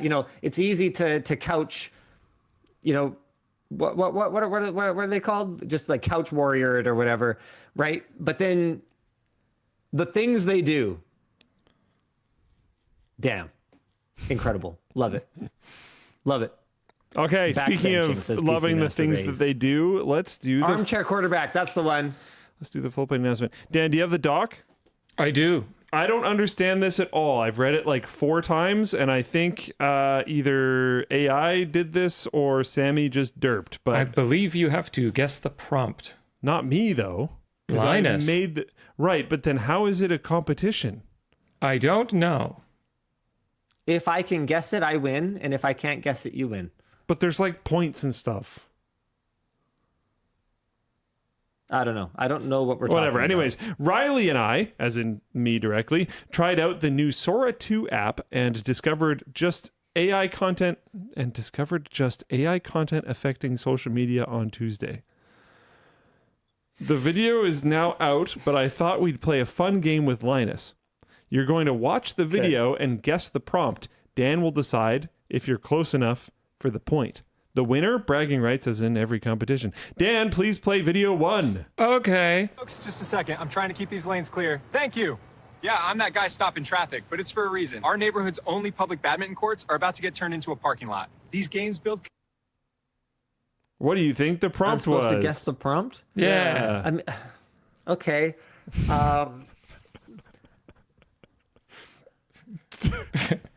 Okay, protester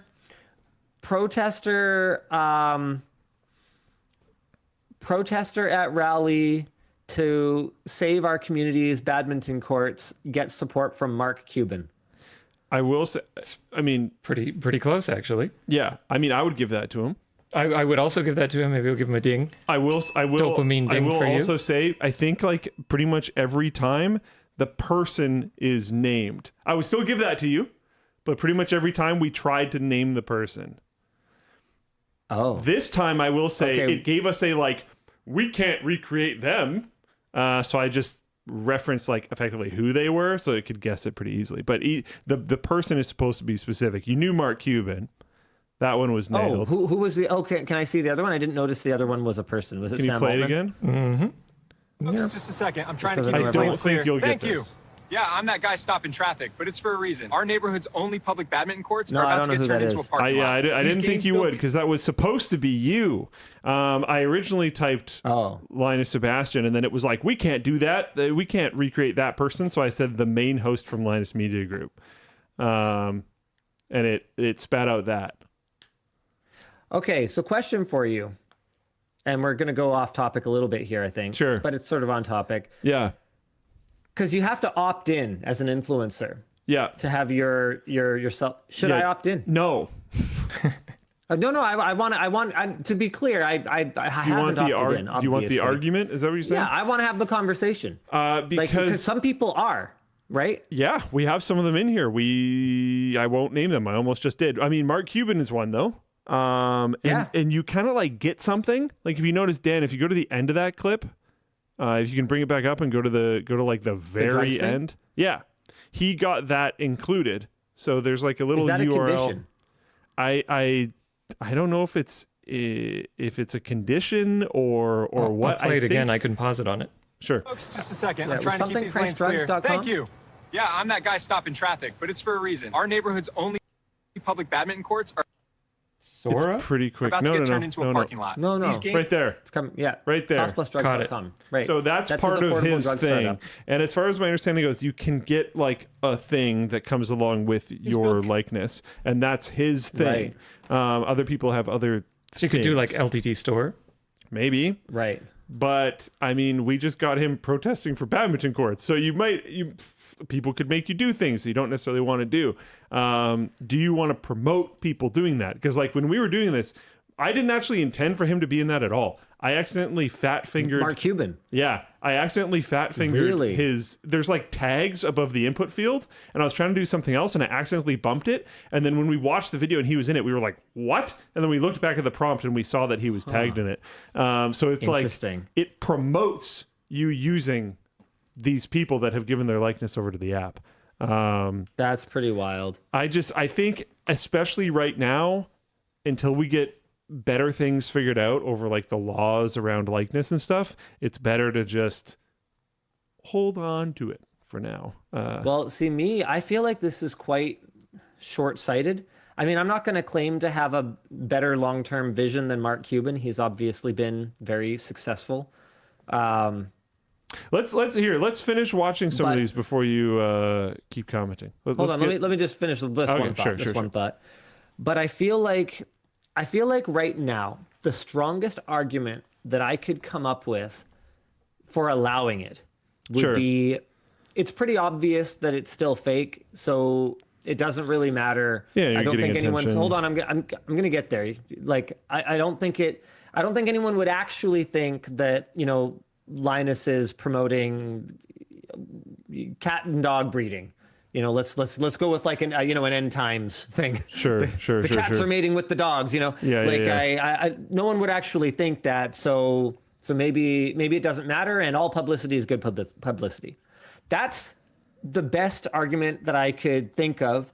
And then that coupled with, well, people are going to make it anyway, so I might as well have a hand in controlling my destiny that people are going to do this anyway. LTTStore out there or whatever. Not even that. I just mean like I might as well. It's better to be complicit in your own being used than fighting it. And no, I'm not saying these are good arguments. I'm saying these are probably the best I hear you. devil's advocate arguments that I could come up with. But the problem is that both of them are kind of easy to I think it's just relevance. counter, right? I think it's just relevance. I think Just cultural relevance is the biggest argument. I think you want your likeness to be on that scrollable thing right on top of the prompt all the time, being relevant to everyone. And like one of the Paul brothers, or maybe both of them, were on there. Clearly Mr. Cuban, some other people, I think they're trying to stay in the zeitgeist. That being said, in my opinion, it doesn't really feel like that many people are using the app. I noticed Sam Altman has 60,000 followers, and a Sora video that went omega viral on Twitter and ended up making someone over $1,000 in like Twitter Prime money or whatever that is. Had like a few hundred likes on Sora. Like, I don't think people actually care. It's just a garbage slop app that no one really uses. It's just morbid curiosity, and then they go away. But anyways, should we do number 2? PC Master Rays here says, yeah, but like imagine your brand being associated with some effed up AI video.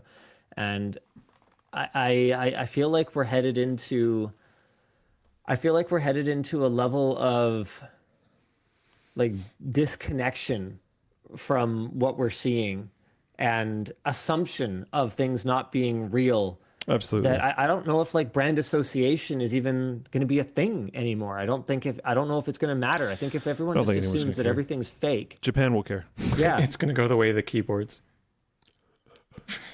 It'll go a lot faster than the keyboards. All right. Let's do the second one. I'm sorry. I just thought this was an interesting conversation. All right. So that's hilarious. Dan killed Sir. It's right here. No, I mean, but I can't anymore, so he might have to go. Oh, okay. He's dead. Ability Toucan is no more for the moment. Yeah, you can stay right there.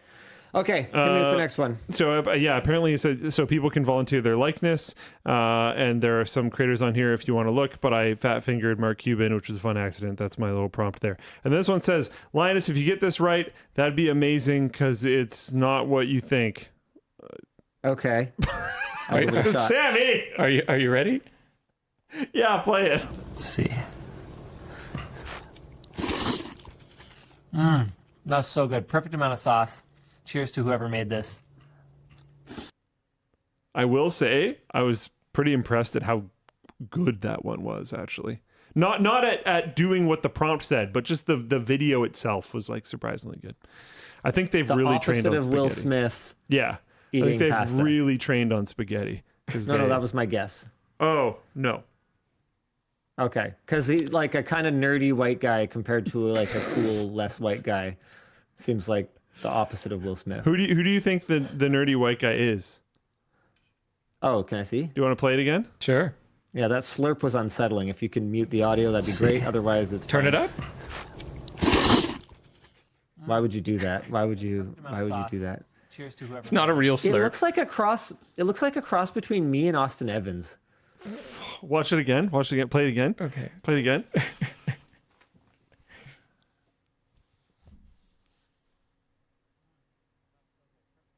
Okay, sorry. I actually need him to listen to it, but not the slurp. So can you crank just when he's talking? Yeah, I can try. Okay. Just play the slurp. I don't care. I'm over it. That's so good. Perfect amount of sauce. Cheers to whoever made this. Oh, okay. So it's supposed to be my voice, I guess. Okay. What if I told you it's not supposed to be your voice, but everyone immediately flagged it as supposed to be your voice and just kind of done poorly? But it's not. It's also not supposed to be you. Who do you think it is? I don't know. Someone's name was put in and your voice came out of it. Because I thought this was kind of fascinating. This blew my mind. It's another dude. I have no way of guessing this. So the prompt was, do I go for it? Yeah, go for it. Do you think he got it? I don't. No. I don't really think so. The prompt was Luc Lafreniere eating spaghetti. And my voice came out? Your voice came out. So I'll read the prompt because this was my theory, but I'll read the prompt. The theory of why it sounded like Linus is every time I'm Googling, you appear. Sammy, what did you write? Every time Sammy Googles Luke. If you Google me, you show up. There you go. I'm going to do this right now.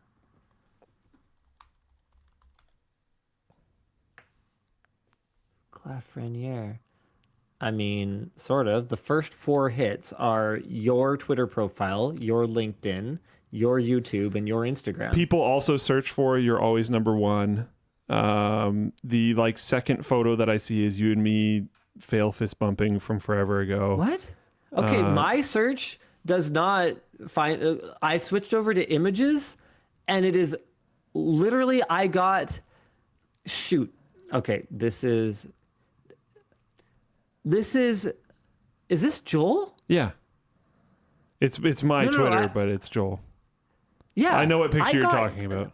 I have Joel before I have you. My entire front page not only does not contain any pictures of me, but it doesn't even contain any pictures of you and me. What the heck? That's weird. Not one. I'm gonna send this to you. I'm gonna send this to you right now because I feel like That's strange. I feel like I'm saying a thing that people are. Okay, well, I've had this experience before where when I Google myself for whatever reason, it's pretty common that you or Linus Media Group or LTT or something like that comes up, right?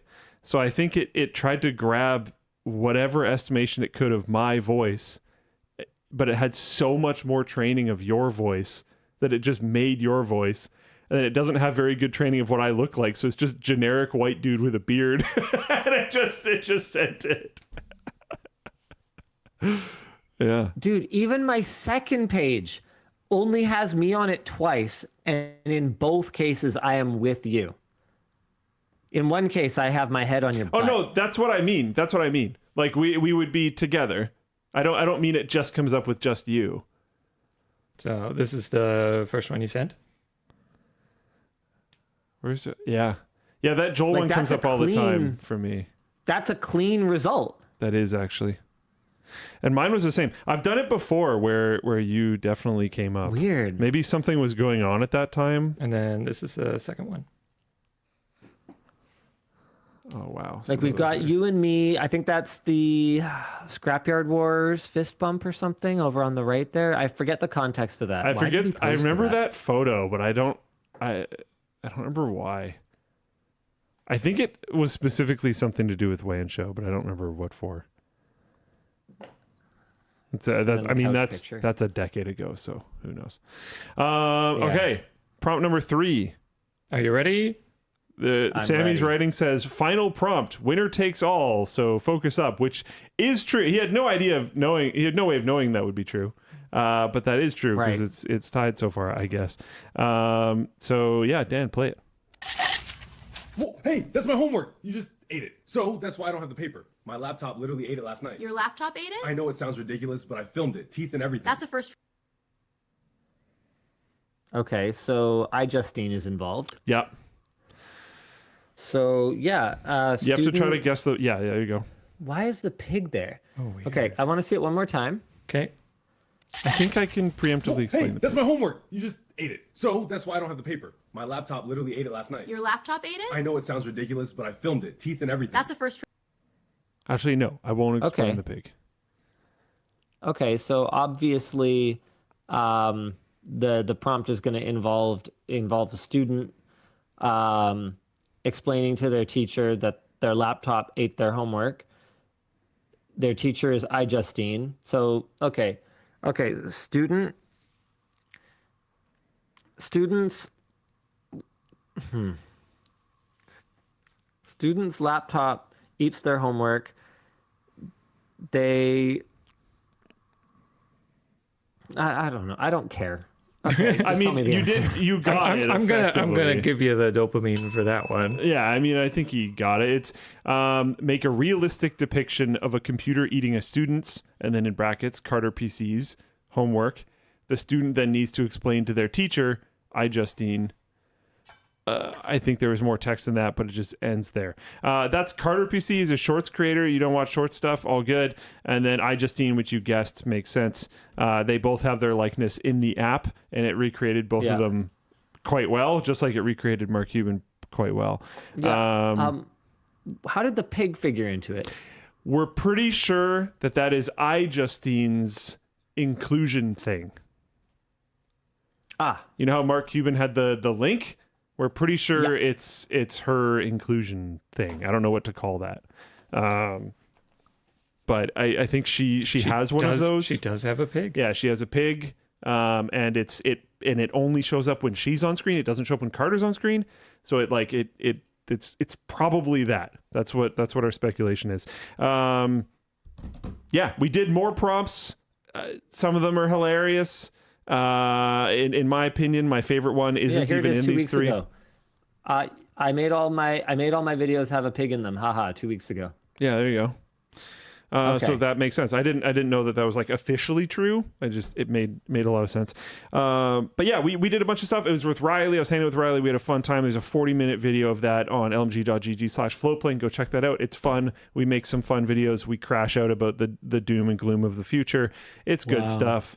And yeah, thoughts if I'd like vibe coded. Yeah, I mentioned that the app felt vibe coded because the app was just so junk.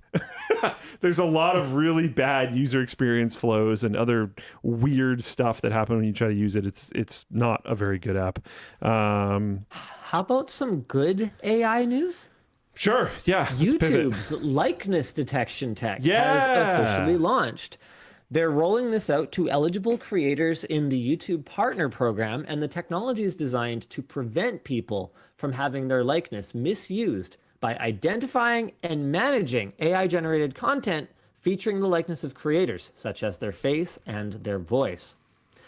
This process does require providing a photo ID and a brief selfie video, but with the tool, creators can view all detected videos and submit a removal request, or they can make a copyright request and they can opt out of using the technology at any time. And YouTube will stop scanning for videos 24 hours after they do so. It's not perfect, obviously, but I've got to give Google credit here for doing something. What is the agreement? It's taken too long. Like Mr. Beast hawking, penis enlargement pills has been happening for far too long with just AI generated slop videos of Jimmy and stuff like that. But this is something. Yeah, I was a big fan of this, and then hearing you say it out loud raised some warning flags. You mentioned the process requires providing a photo ID and a brief selfie video.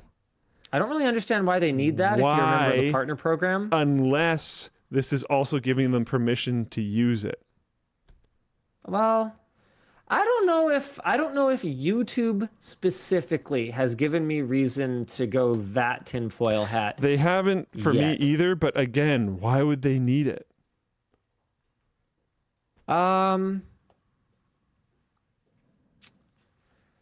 It might be easier to train off of. It might be a standard duration thing or something. Yeah. I mean, we're working on a deepfake thing right now for a video that the labs team asked me, like, even though there's obviously lots of training data for me, the labs team asked me to like do this and like it does make it easier. Yeah. Are you And not going to do every it? YouTuber is like me. Oh, I'm going to do it 100%. Yeah. Yeah, no question. I mean, it's something. The It's not Sora thing is perfect. like a hard, obvious no. In my opinion, this is a pretty obvious yes, as long as there isn't anything super freaky in the terms of service or whatever. Okay, cool. Thank you, YouTube. Coffee table book of iconic phones, huh? Yeah. You got to carry it from there. There are no notes. Oh, okay. Hold on, let me just bring up my notes. Okay. There we go. PhoneArena reached out. Good Lord. A minute ago. When was this? Back in March? No, it must have been earlier than that. Hold on. PhoneArena. Check my emails. Wow, was it really only that long ago? Okay, well, apparently it was only in March. Wow, they turned this around really fast. Anyway, PhoneArena reached out because they wanted to do like a table book of like iconic phone designs. They didn't really ask for much. They just asked like, hey, in October of 2024, so a year ago, they were like, hey, here's a brief outline of what we want to do. We want to tell the story of some of the most iconic phones, kind of recreate their impact. We have some amazing other creators on board. Do you have some time to chat? I basically said, yeah, I'm not like a huge design nerd, but I did use some of the phones that they had identified as like iconic, and I'd love to help, in some way if I can.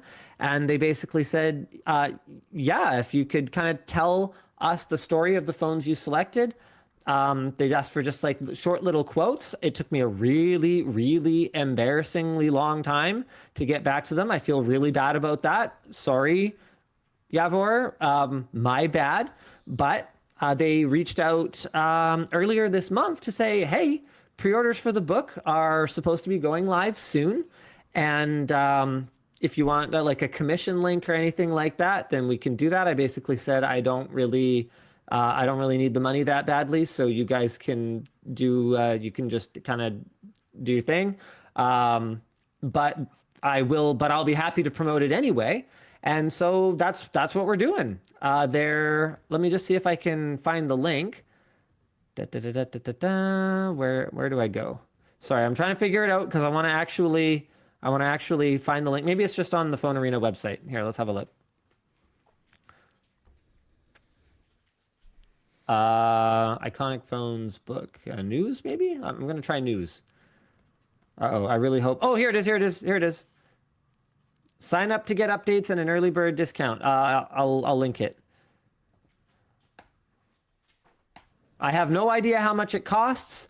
I don't know what all else is in it. It says it ships fall 2025, and it involves quotes and stories and insights from Austin Evans, Brandon Butch, John Rettinger, Linus Tech Tips, Max Tech, Mr. Who's the Boss, Super Saf, and Jerry Rig Everything, which I think, I don't know, it's a pretty cool little project. I just thought it was neat, so I wanted to provide what little contribution I could. Dan, if you don't mind copying the link into the other spots, that's it. That's pretty much all I have to say about that. Hopefully it's cool and you guys appreciate the kind of the photography and the little quotes and stuff, and it's a table book for people who like table books and also like phones. Speaking of liking things. Sure, yeah, good segue. Love it. Okay, nice. I wasn't sure if you were trying to say something or not. There's a massive delay. Yeah. Do you like Doritos, Linus? Do I like Doritos? Are you into Doritos? Probably more than I should be. Do you like guns? I try not to eat them. I try not to.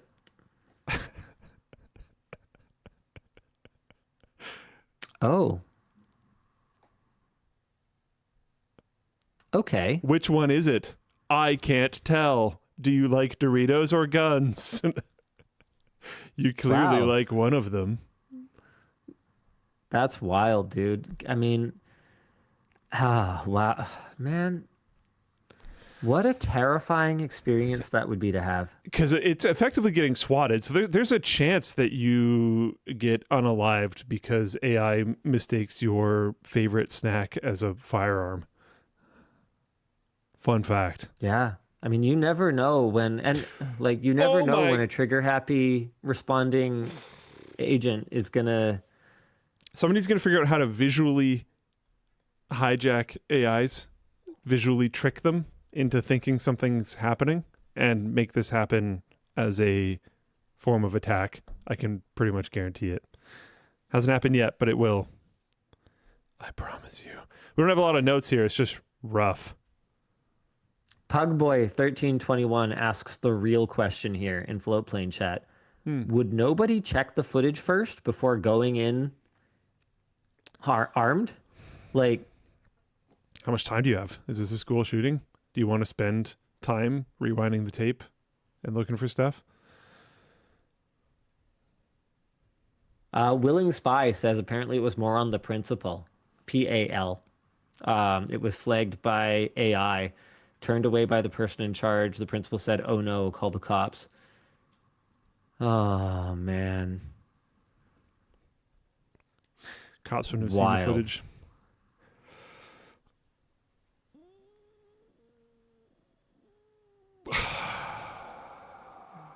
There's a discussion question here with no sources, no topics, no talking points, etc.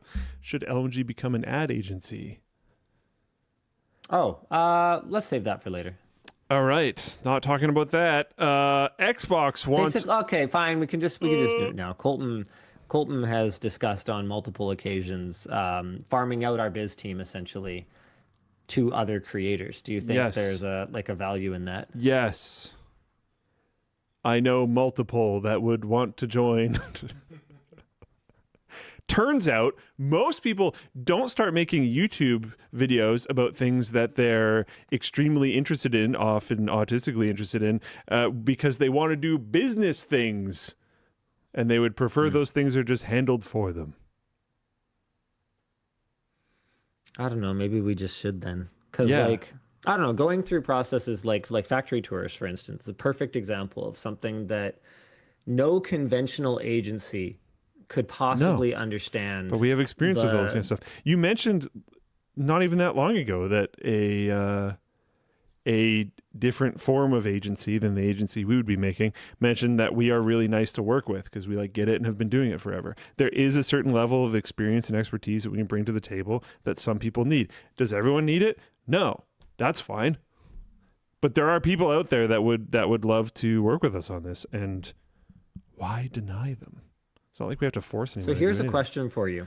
Here's a question for you, and it's one that I don't know if it has a cut and dried answer.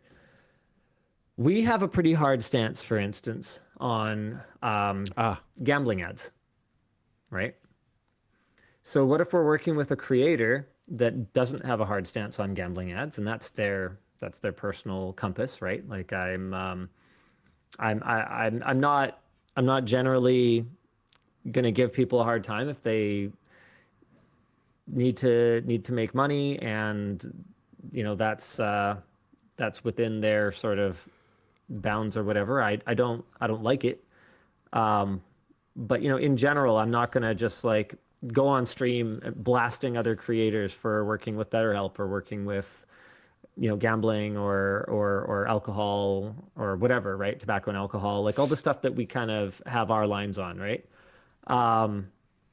So if that creator, if a brand reaches out to work with a creator that we represent, and they're a brand that works in a vertical that we choose not to be involved in, let's go with something more, I shouldn't say more socially acceptable, because gambling is perfectly socially acceptable at this point. But these days, alcohol, big time.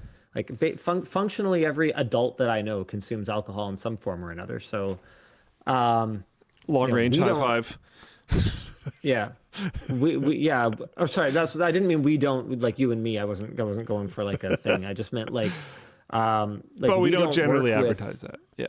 Yeah, we don't work with alcohol companies. Not generally. We just don't. And but I don't have a moral objection to alcohol. I don't care. Other people can drink alcohol. It's just not interesting to me. And so where's the line? Because we've made a decision as LMG not to profit from alcohol, right? But if we start up this agency, I don't think we'd be a very good agency if we started inserting our own values. If we put our own values in between a legal transaction between two other parties. I mean, this is something we've talked about extensively. Yeah, with like recently. MasterCard and Visa and all those guys. In my opinion, and I've said this on WAN Show like a bajillion times, to be honest, is, there's that whole there's no ethical consumption under capitalism thing. There's also, there are too many things to fight for. Like I have my things that I will and won't do, which I think makes the world better, or I vote with my wallet in certain ways, but I don't necessarily expect other people to do the same.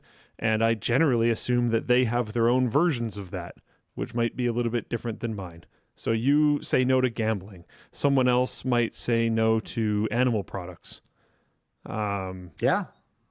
I admit I love animals and I use animal products and eat animals without really even thinking about it. Yeah. So like I will say, dude, I was at the mall last night and they had puppies in cages and I was like, my heart was breaking. So I have my animal lines too. I'm so glad that that's illegal in Canada now. Yep. Yeah. Anyway, sorry. Carry on. But like what I'm saying is it's I don't think I deeply respect that we set our own lines. And I expect that they would set their own lines. And in this case, I don't think it's our place really to decide where their lines are for them. That's how I would personally try to approach it. There are potentially certain things that could be just hard no's. I don't know that I even want to discuss those right now. But there might be certain things where it's just like that's just actually deplorable for anyone at any point, any time. I mean, we've talked about like on Floatplane, for instance. If we ever were approached by like an adult creator, for instance, we have firearms creators on Floatplane, and that's something that I know can be a very polarizing topic. But it's because we're trying to be a platform, right? Like it's a different thing. But is it like, hold on a second. Because I'm not saying it's a different thing than the business thing. I'm saying it's kind of the same thing as business thing. I'm saying it's a different thing than us doing it ourselves. Yeah, like it's and you and I when we talked about it, what we basically settled on is, if it is legal in the jurisdictions of everyone involved, it's not our place to make a moral judgment on the content of another content creator. And I think this is something that any normal company would never talk about this on a live stream. Like that's the thing that I think a lot of people in the chat right now and we're gonna get crap for it. We will get crap for this. I promise. Is that if we decide to go forward with this this sort of agency work or whatever else, if we didn't talk about it today, you would never have noticed. Like, name a single advertising agency that Linus Media Group has ever worked with. You can't, because you don't know. You have no way of knowing, that we've worked with Max Borges, for instance. You just would have no way of knowing that. The agency has nothing to do with the finished product that you're ultimately going to see on your screen on, some other creator's video, right? Like it doesn't work like that. I just thought it was a very interesting conversation, and it's something that I was chatting with Colton about. It's something that I've talked to Taryn about. It's something that I wanted to talk to you about, and this kind of gives me an opportunity in a forum like this where people can kind of see the thought processes, and they can get some insight into how we operate as a business and how businesses and creators operate more broadly. So the agency would work with us and we would have our own lines. And it sounds like what you're saying is basically, at the end of the day, what's legal is not up to the platform to decide. which is a position that we've advocated for publicly multiple times. And I So it's really do kinda see the Put your money where your mouth is to a certain game- degree. I see the game platform, credit card processing arguments very similarly. But I will say that, like, Here's the reason. Can I be ahead. edgy for a sec? You can be as edgy as you want. I mean, it's your funeral, right? What if it's Viking funeral specifically. What you have children? What if it's a what if you know how there was like a man? What was that game? Is it weird that I'd want to be the one that hits the boat? Like I No. would be trying really hard. I suspect you all would be, which is like part of why it's so sick. Anyways, sorry, I got off topic a little bit there. Like it's nothing personal, man. Like I don't, no, that's dope. That's like the whole point. I don't even take that negatively. That's freaking sick. I didn't even think of taking that negatively, to be honest, until you said it's nothing personal. Okay, so remember Raid Shadow Legends was like an ad for freaking everyone all the time, everywhere for years. Yep. It might even still be. What if there was like a loli game?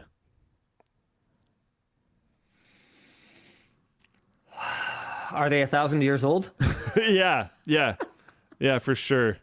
They're like 10,000-year-old space goddesses or something.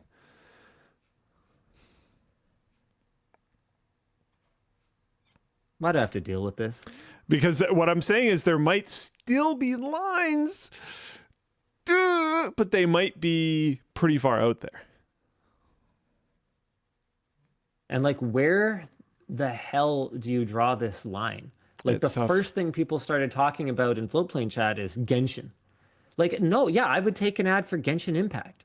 Like, but are there absolutely scantily clad ladies that you have to justify as being 1,000 years old? Probably. I actually don't know. Are there? I've not, I don't know. I've not played Genshin Impact. I didn't. It's the I first have thing people not said. Heard of it as I haven't played it either, but I haven't heard of it as one of those types of games.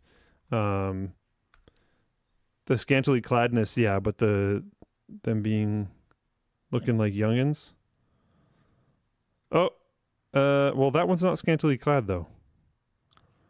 In the cover art, I'm going to bring up the cover art. In the cover art, there are scantily clad Luke, ones, but this one's not scantily clad. Yeah, hold on. Here's a Reddit thread. Dan, do you want to throw this up? Not scantily clad, fortunately, which is the only reason that I'm willing to put this on stream. But definitely young. Yeah, but if they're like, who cares if they're not scantily clad, right? I think. Maybe. I mean, I don't know what you do in the there's game. all kinds of ways to Do you sexualize. romance in the game? I've That no I idea. don't know. I have no idea how the literally- game works. I've never played.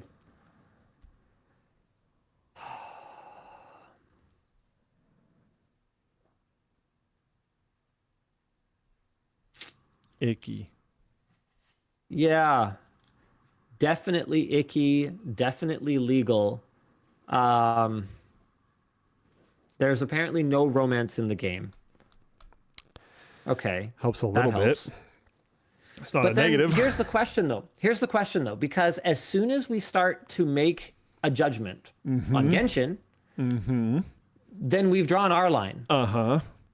But as a platform, it's not about our line. It's legal lines. Yeah, because as soon as you take a stance, now it's a conversation every single time. Yep.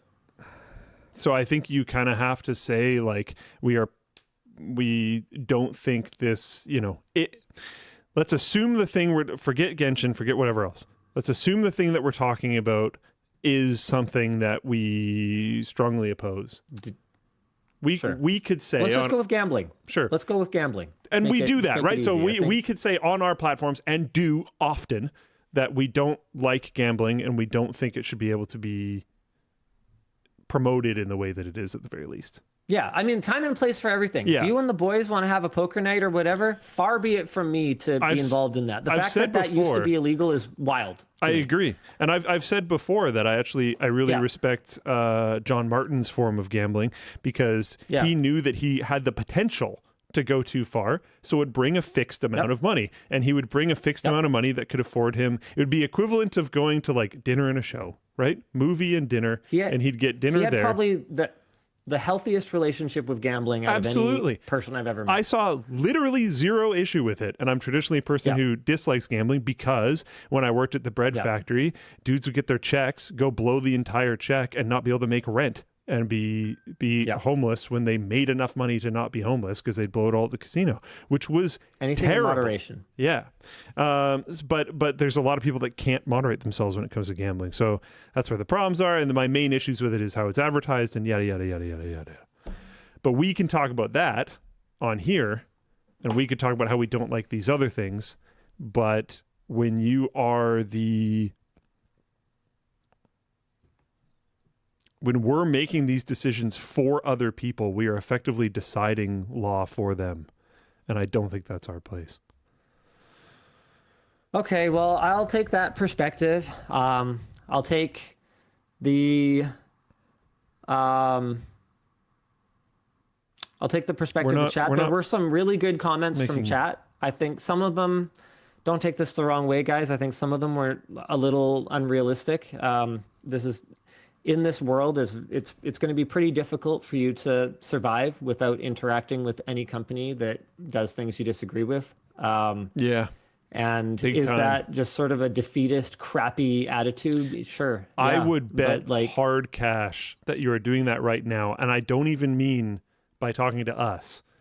I mean the fact that this stream, if you're watching on Twitch, is part of Amazon. This stream, if you're watching on YouTube, is part of Google. Both of those companies are partnered with like thousands and thousands of other companies. Like you can't necessarily get away from this stuff. It is deeply intertwined. Do you have literally anything in your house from Nestle? Likely. Do you even know? Because there's all the like sub companies and all that kind of stuff. I got caught with cat food. I didn't even know they made cat food. I would have had no idea. Nestle, really? Yeah. You've told me about that. Yep. Bonkers.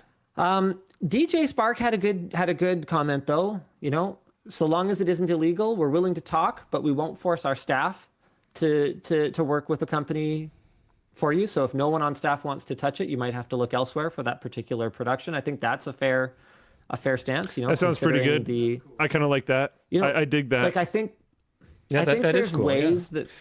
I think there's ways that we can be more cool about it. We have precedents for that. When we were talking, at one point in time, we were talking to an adult creator about joining Floatplane, and they were pretty close to joining. And I had a talk with all my staff at the time, and was like, if you don't want to interact or deal with their content at all, we'll find a way to make sure that you don't have to. How do we sequester that? How do we cloister this away? Yeah. And it was some interesting news. Figured out. Oh, go ahead. That's it, basically. My pickup is in 15 minutes. Okay. Whoops. Should we blast merch messages? We should probably get through. Well, okay. The PRIMA rice-sized bionic eye implant looks really cool. Roughly 22 million people in the United States have age-related macular degeneration, which can affect your vision. The device is 2 millimeters square and can be placed beneath the retina during a 2-hour procedure. After a month of healing, it can be activated and wirelessly connects to a video camera mounted on augmented reality glasses that sends visual data to a tiny processor that uses AI to convert images to infrared patterns and can apparently significantly restore vision in more than 80% of 38 trial participants. That sounds really cool. Incredibly Wanted cool. to highlight that. There's some good news tech. And in other news, Xbox wants all your money. This is a follow-up on the recent LTT video. Microsoft execs apparently have demanded 30% margin from the Xbox department. So that's 2x the industry average, apparently. Dev kits just got a 33% price increase. The ROG Xbox Ally X apparently runs better with Linux, or I don't know if it's the X or the non-X, but whatever. And Halo's apparently coming to PS5. Good luck, Xbox. Wish you the best. It's been a great R.I.P., run. brother. Let's try it. Do you want to hit me with a couple merch messages before I have to go? Don't I wonder do any if there's for a me, way Dan. for me to like. I wonder if there's a way for me to like carry this around with me or something while I pack, because I have not packed. Like, I intentionally tilted this up. So like this place is kind of a disaster area right now. You can't really see like my mess over there. You can one-hand now, it. but- I believe in you. You can one-hand it. Let's Yeah. just I'm- blast through some of these then. I'm a little tethered to things, you know. Speaking of LTT tethered, cables, are the new LTTStore.com. cables going to be cat resistant? And when's the messenger bag coming? They will not be braided, and from my experience, that's the main issue. Oh, that's gonna be a for huge cats thing. And cables. Are you planning to so- use the GPD WIN 5? Oh yeah, messenger bag. Is that coming? Messenger bag. Are we working on a messenger bag right now? Ooh, that's a good question for Matthew. Do you want to forward that to Matthew, or is it too late to forward it if you've already curated it? Yeah, it's probably a bit too late now. I And know it's there's people internally that are pushing also hard for a messenger style bag. Yes. 9:30. I will make sure that they're aware of that. Are you planning to use the GPD WIN 5, the new game Yes. console thing? We have one. We have one. I'm still traveling with my Ally, actually. Got my OG Ally right there with the upgraded battery. I haven't actually moved to the X. I'm really 50-50 on the Ergo. It's really great for certain situations, but it's really not what I'm used to. And I'm very comfortable on the Ally, and I don't need the extra performance right now. I'm playing Final Fantasy Tactics, so like, Okay. whatever. Good It lead in. is Chronicles. How is Final Fantasy Tactics? And are Luke and Dan going to play it? Wait, hold on. Win 5, yes, I'm gonna get it, and yes, Luke should play it. Maybe not. I don't know. It's not for everyone. I suspect I would like it actually, but it's very expensive right now. I'm waiting for a discount. Oh yeah. I have a lot of queued games in front of it, so I'm in no need of a game right now. I can't even play. I haven't been able to play games in like 2 months, so like literally at all. Literally wrecked. Yeah. I'm a proud father His house. of a yeah. And wrists. I'm a proud father of a 1-month-old girl. What's the first video game you played with your firstborn, Linus? And have you heard of the Edison motor now doing a hybrid big rig? Ooh, Yeah, that was my face. That's super cool. awesome. That's a good idea. I Are hope they survive. local? Yeah, they're They're local. in BC. Yeah. Yeah, hell yeah. I still want to do a video with them. We got to get that going. Yeah. First game I played with my kids. Doom Eternal. Yeah, definitely not that. The first one I remember playing with my firstborn, like not just him sitting in my lap while I played. The first one I remember playing with him was Towerfall. That's funny because that's the first one I remember playing with him. Yeah, that was fun. Like Yeah. that was a lot of fun playing with you guys. Yeah. What's up, Linus? You talked ages ago about making more tools for the LTT brand, even if they're not innovative as we want LTT branded tools. Any updates? We're working on it. We're building a supplier network. We're building better processes for bringing products to market in a more timely fashion. The engineering team is hard at work on many projects, and I see no reason why we couldn't become. Actually, hold on.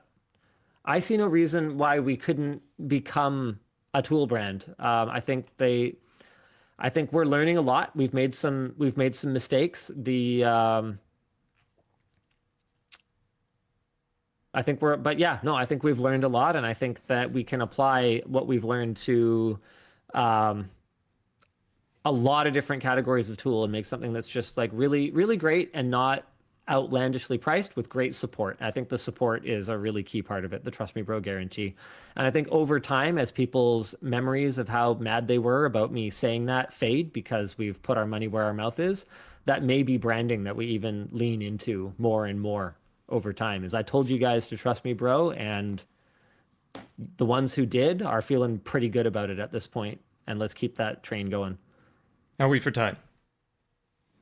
I really need to go. If there's any more that specifically address me, then great. Probably nothing directly. I was trying to, I was probably not going to get through these. We should be good. Okay, I might have to go. So wait, are we cutting? Is that the end of the show then? I don't know how you want to handle that. There's some for Luke. If a Luke buys in the forest and I don't hear it, does the WAN show end? Yes, he is the one that ends the show. I had to end it fair enough. before the show started because he said bye to somebody. Oh, what? Luke, why would you do this? Hey. I'm sorry. Okay. Okay, we'll see you again next week then. Same bad time, same bad channel. Don't do it. See ya. Wait, or is it not over? Oh, okay. Well, I'm so assuming I'm just- finishing merch messages, right? Oh, right. Okay. Yeah. Okay, bye. Yeah, Luke. we can't leave them hanging. But yeah, see ya. Okay. He almost said it. I almost said did. it. I feel like he baited me, but He did. yeah. Now I guess I gotta like cut him out as well. And I also didn't set it to WAN After Dark. It's also frantic. We're fine. That button, We'll be all right. Luke Cam doesn't have Linus in it. Whoa! But your chairs. Whoa! You know, this frame right here, which is Linus's A+ certification, has like 3 spiders living behind it. Just so the audience knows. I need a new vacuum. There's rat stuff everywhere here too, even though I'm man. surrounded by traps. I was stuck. I had to take a meeting, and I couldn't get over to the labs, which is where my desk is. Desks, I guess. It was weird, but anyways, I couldn't get over there in time, so I just ran over to the WAN set and took it here because I was like, this will probably be free. And I ran into so many spiders and 2 different mice. That's great. I was like, it's very lively here when we're not around. I feel like they know like Fridays to just leave. Yeah. Yeah. Don't- disgusting. Don't come out. All right. Any Anyways. questions for Luke? Yes. How is the new build of the store coming? Building a custom theme or based off Horizon? Would love to see the behind some scenes of that process after it goes live. It's still a little bit up in the air. Horizon, is that a specific theme? Shopify. Sounds about right. Horizon. I don't think we're currently planning on Horizon. There are a few different ones we're looking at. We're working with an agency. Things are kind of, I don't know. We're a big company now doing big company stuff. But yeah, things are not currently set in stone. Yeah, but it's coming. Question for the 2 L's. Well, there's only one now. In your opinion, what is the dumbest thing the other has ever done? Linus doesn't get to defend himself now. Yeah. As an arbiter of the talent, which is the dumbest of all. Linus would... Top of mind for Linus, I think he would say the pizza heater, but I think there's probably something deeper than that he'd rip me for. For him, this is spicy. It's either his just like stupid take on the backpack warranty stuff, or it's the forum response to Steve. I mean, it's one of those two. Sure. Yeah, and I think I win this one, so moving on. Yeah, you do. Luke, thoughts on the community effort to run the Big Screen Beyond 2 on Linux? Really glad to not have to dual boot. Also, thanks for bringing undies back. Of course, mere days after I bought some from Ludwig. I had no idea about the Big Screen Beyond 2 on Linux thing. That sounds amazing. I would be really happy if they got that going. I have still not been able to use it because my house is broken, effectively. Still waiting for you to use it so that I know if I should spend the Oh, you can borrow it. effort. Borrow it. Oh, yeah, okay. Do it. Yeah, I literally can't use it. I mean, sure. You might as well. I'd have to bring my sim rig out again. But, like... Yeah, sure. I mean, you could hook it up here. Yeah, I guess. That's if you true. really wanted. I think that, I mean, we have one here that I could play with as well. Fair enough. But it's just like... But yeah, you can like actually take mine home for a bit if you want. Like it's not going to be super soon that I'd be able to use it. So I'm sorry to hear that. yeah, but I mean, you might as well profit. Or not if I like it. That's the major concern. Loss. Yeah. Yeah. I mean, is it really? Man, I'm really excited. I think it'll be really cool. I was so excited for the first one to come out, and then I procrastinated because I'm like that. Yeah. And now there's a second one, so I think I'll probably just get that one. I saw the first one and was like pretty confident that they were going to survive to make a second one, and I was like, I feel like the second one's going to be kind of a banger, and I waited, and I'm happy with my planning on that. Hello, first-time Merch Messenger, long-time viewer. I was wanting to know if Luke has read the Stormlight Archive. I think he would really enjoy it. I'm pretty sure. Let me look this up really quick. Stormlight Archive. I'm pretty sure this is on. Oh, Brandon Sanderson. No, but this is on my list of things to read. Brandon Sanderson is awesome. I have a massive backlog of. Nerdforge has a video on this. Whoa. What? We made massive versions of the Stormlight Archive by Brandon Sanderson? That's so cool. That's really cool. They're so cool. Nerdforge is cool. Anyways, I will read those at some point. That will actually happen. My reading list is not something that just lasts forever and never ever moves forward. It moves forward slowly because I read slowly, but it does move. It does move. So I am certain I will read it eventually. One of them reached out to maybe do a game jam one of these days, which I think would be a lot of fun. Huh? One of the Nerdforge. Oh, yeah. Yeah, that'd be incredible. Sick. I didn't even know they did that. Me neither. That's so cool. But yeah. Terrified. Hi. Do it though. Yeah, I know. Hell yeah. That sounds amazing. Hi, Linus Toucan. Given the upcoming tech to dopamine direct pipeline, sorry, the words are split. What steps do you think we can take as a society to prevent more phone addiction, more antisocial behavior? It's tough. It's tough because it's so easy, which is the problem. Promote within your friend group and your relationships uninstalling certain apps.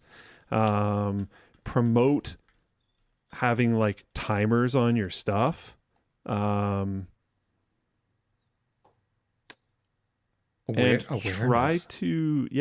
try to build habits where you aren't on your phone. I had some really good old buddies of mine. We had a game night not that long ago where we played the Slay the Spire board game, which is incredibly good, by the way.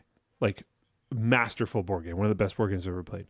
And it's 4-player co-op. And it was fantastic, and no one was ever on their phones the whole time. And it just felt cool. Everyone was very present. So if you build this culture within your group of the people that you're spending time with are not just on their phones all the time, it's good. And I have found myself being not good at this before pretty often, to be clear. And it's something that I'm currently actively working on. But yeah, support others in working on it and work on it yourself and just try to be the brightness you want to see in the world. Luke, that isn't your phone screen. Have you heard of Arc Raiders? Yeah. That sounds positive. Yeah. I played the beta and it was freaking sick. The problem that I have, the mechanics feel great. The droid things, I don't know what they're actually called, the robots in the game, people want them to be nerfed. I strongly disagree. I think those need to be terrifying and this is wild Raiders. The way they are. Yeah. I saw some early builds of this. It looked amazing. I was like, so good. But then third person and it looks super fun. I had a blast. And it's semi PvE, right? Semi. It's still definitely PvP, but you can play a good match without interacting with people. But that's also true with Tarkov. Yeah, of course. So if you consider Tarkov semi PvP, which I don't think people would, I think they would just consider it PvP. Then it's effectively the same.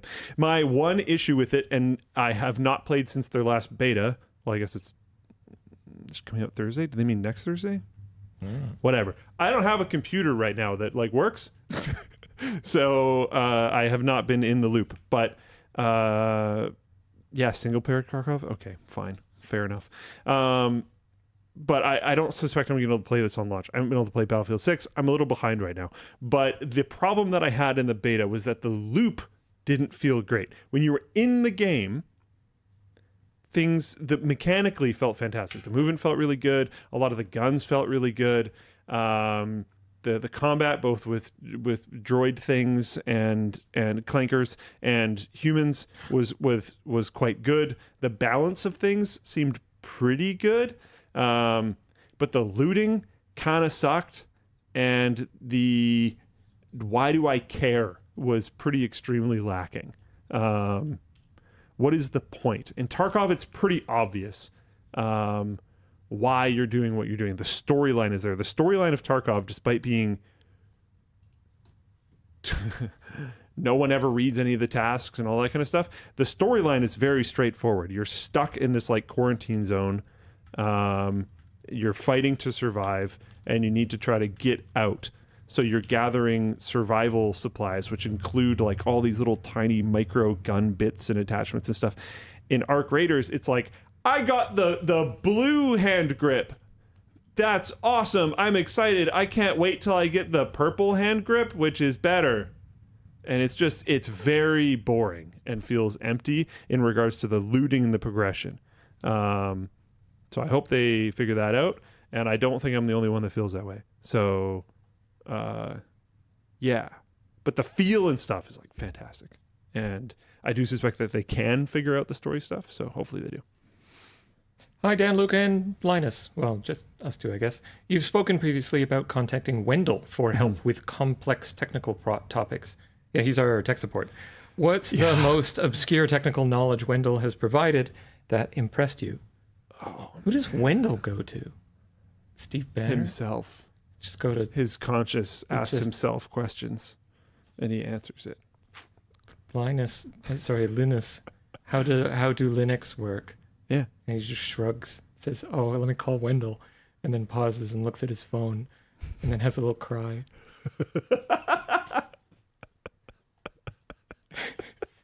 I feel like it's like an animated short. For some reason, I just watched that all happen. Thank in my you. head. Yes. Yeah, that was beautiful. I am a creative. That was fantastic. Most obscure technical knowledge, dude. I don't know. It's just constant with him. I'm just gonna glaze the crap out of Wendell. One of the coolest things about hanging out with Wendell is that you like feel dumb because he's so smart, but then he doesn't make you feel dumb. Does that make any sense? I sound dumb just saying that. It's less. I don't think talking to Wendell you feel dumb.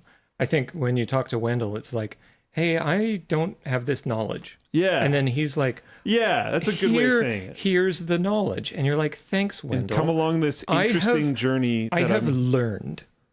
Yeah. And he wants to, and he's also interested in learning things himself. Yeah. And he's just, I don't know, he's just such a wholesome, amazing, positive dude. Amazing a source of reason in the world where there are few. Wendell's great. And last one I've got, this one's, I think, mostly for you. How would you like to see a tape-to-tape and Shoresy crossover? Certainly think it would be a fruitful collab. A fruitful collab. I think it would be fantastic. I've mentioned this on WAN Show before. The reason why I mentioned it is because Shoresy has their own hockey game. And while it is in early access, I did not enjoy it so much that I played for like, I think 15, 20 minutes and then Alt F4'd and never looked back. And will wait for the full release and then try again for sure. But I really wish they just collaborated with Tape to Tape and made like a team in Tape to Tape or something, or like an alternate campaign that was like Shoresy based. That would be sick. I think two incredibly small indie games, both being hockey games, is a lot to ask, especially with them both being early access at the same time, guys. Come on. But hey, if it's good, sick. Sounds good. I bought it because I wanted to support Shoresy because I freaking love that show. It's fantastic. But yeah, wasn't my happiest game purchase ever. Again, it's early access. Can't judge it too hard. But yeah. And that's all I got. And that's it. Same bad time, same bad channel. Bye!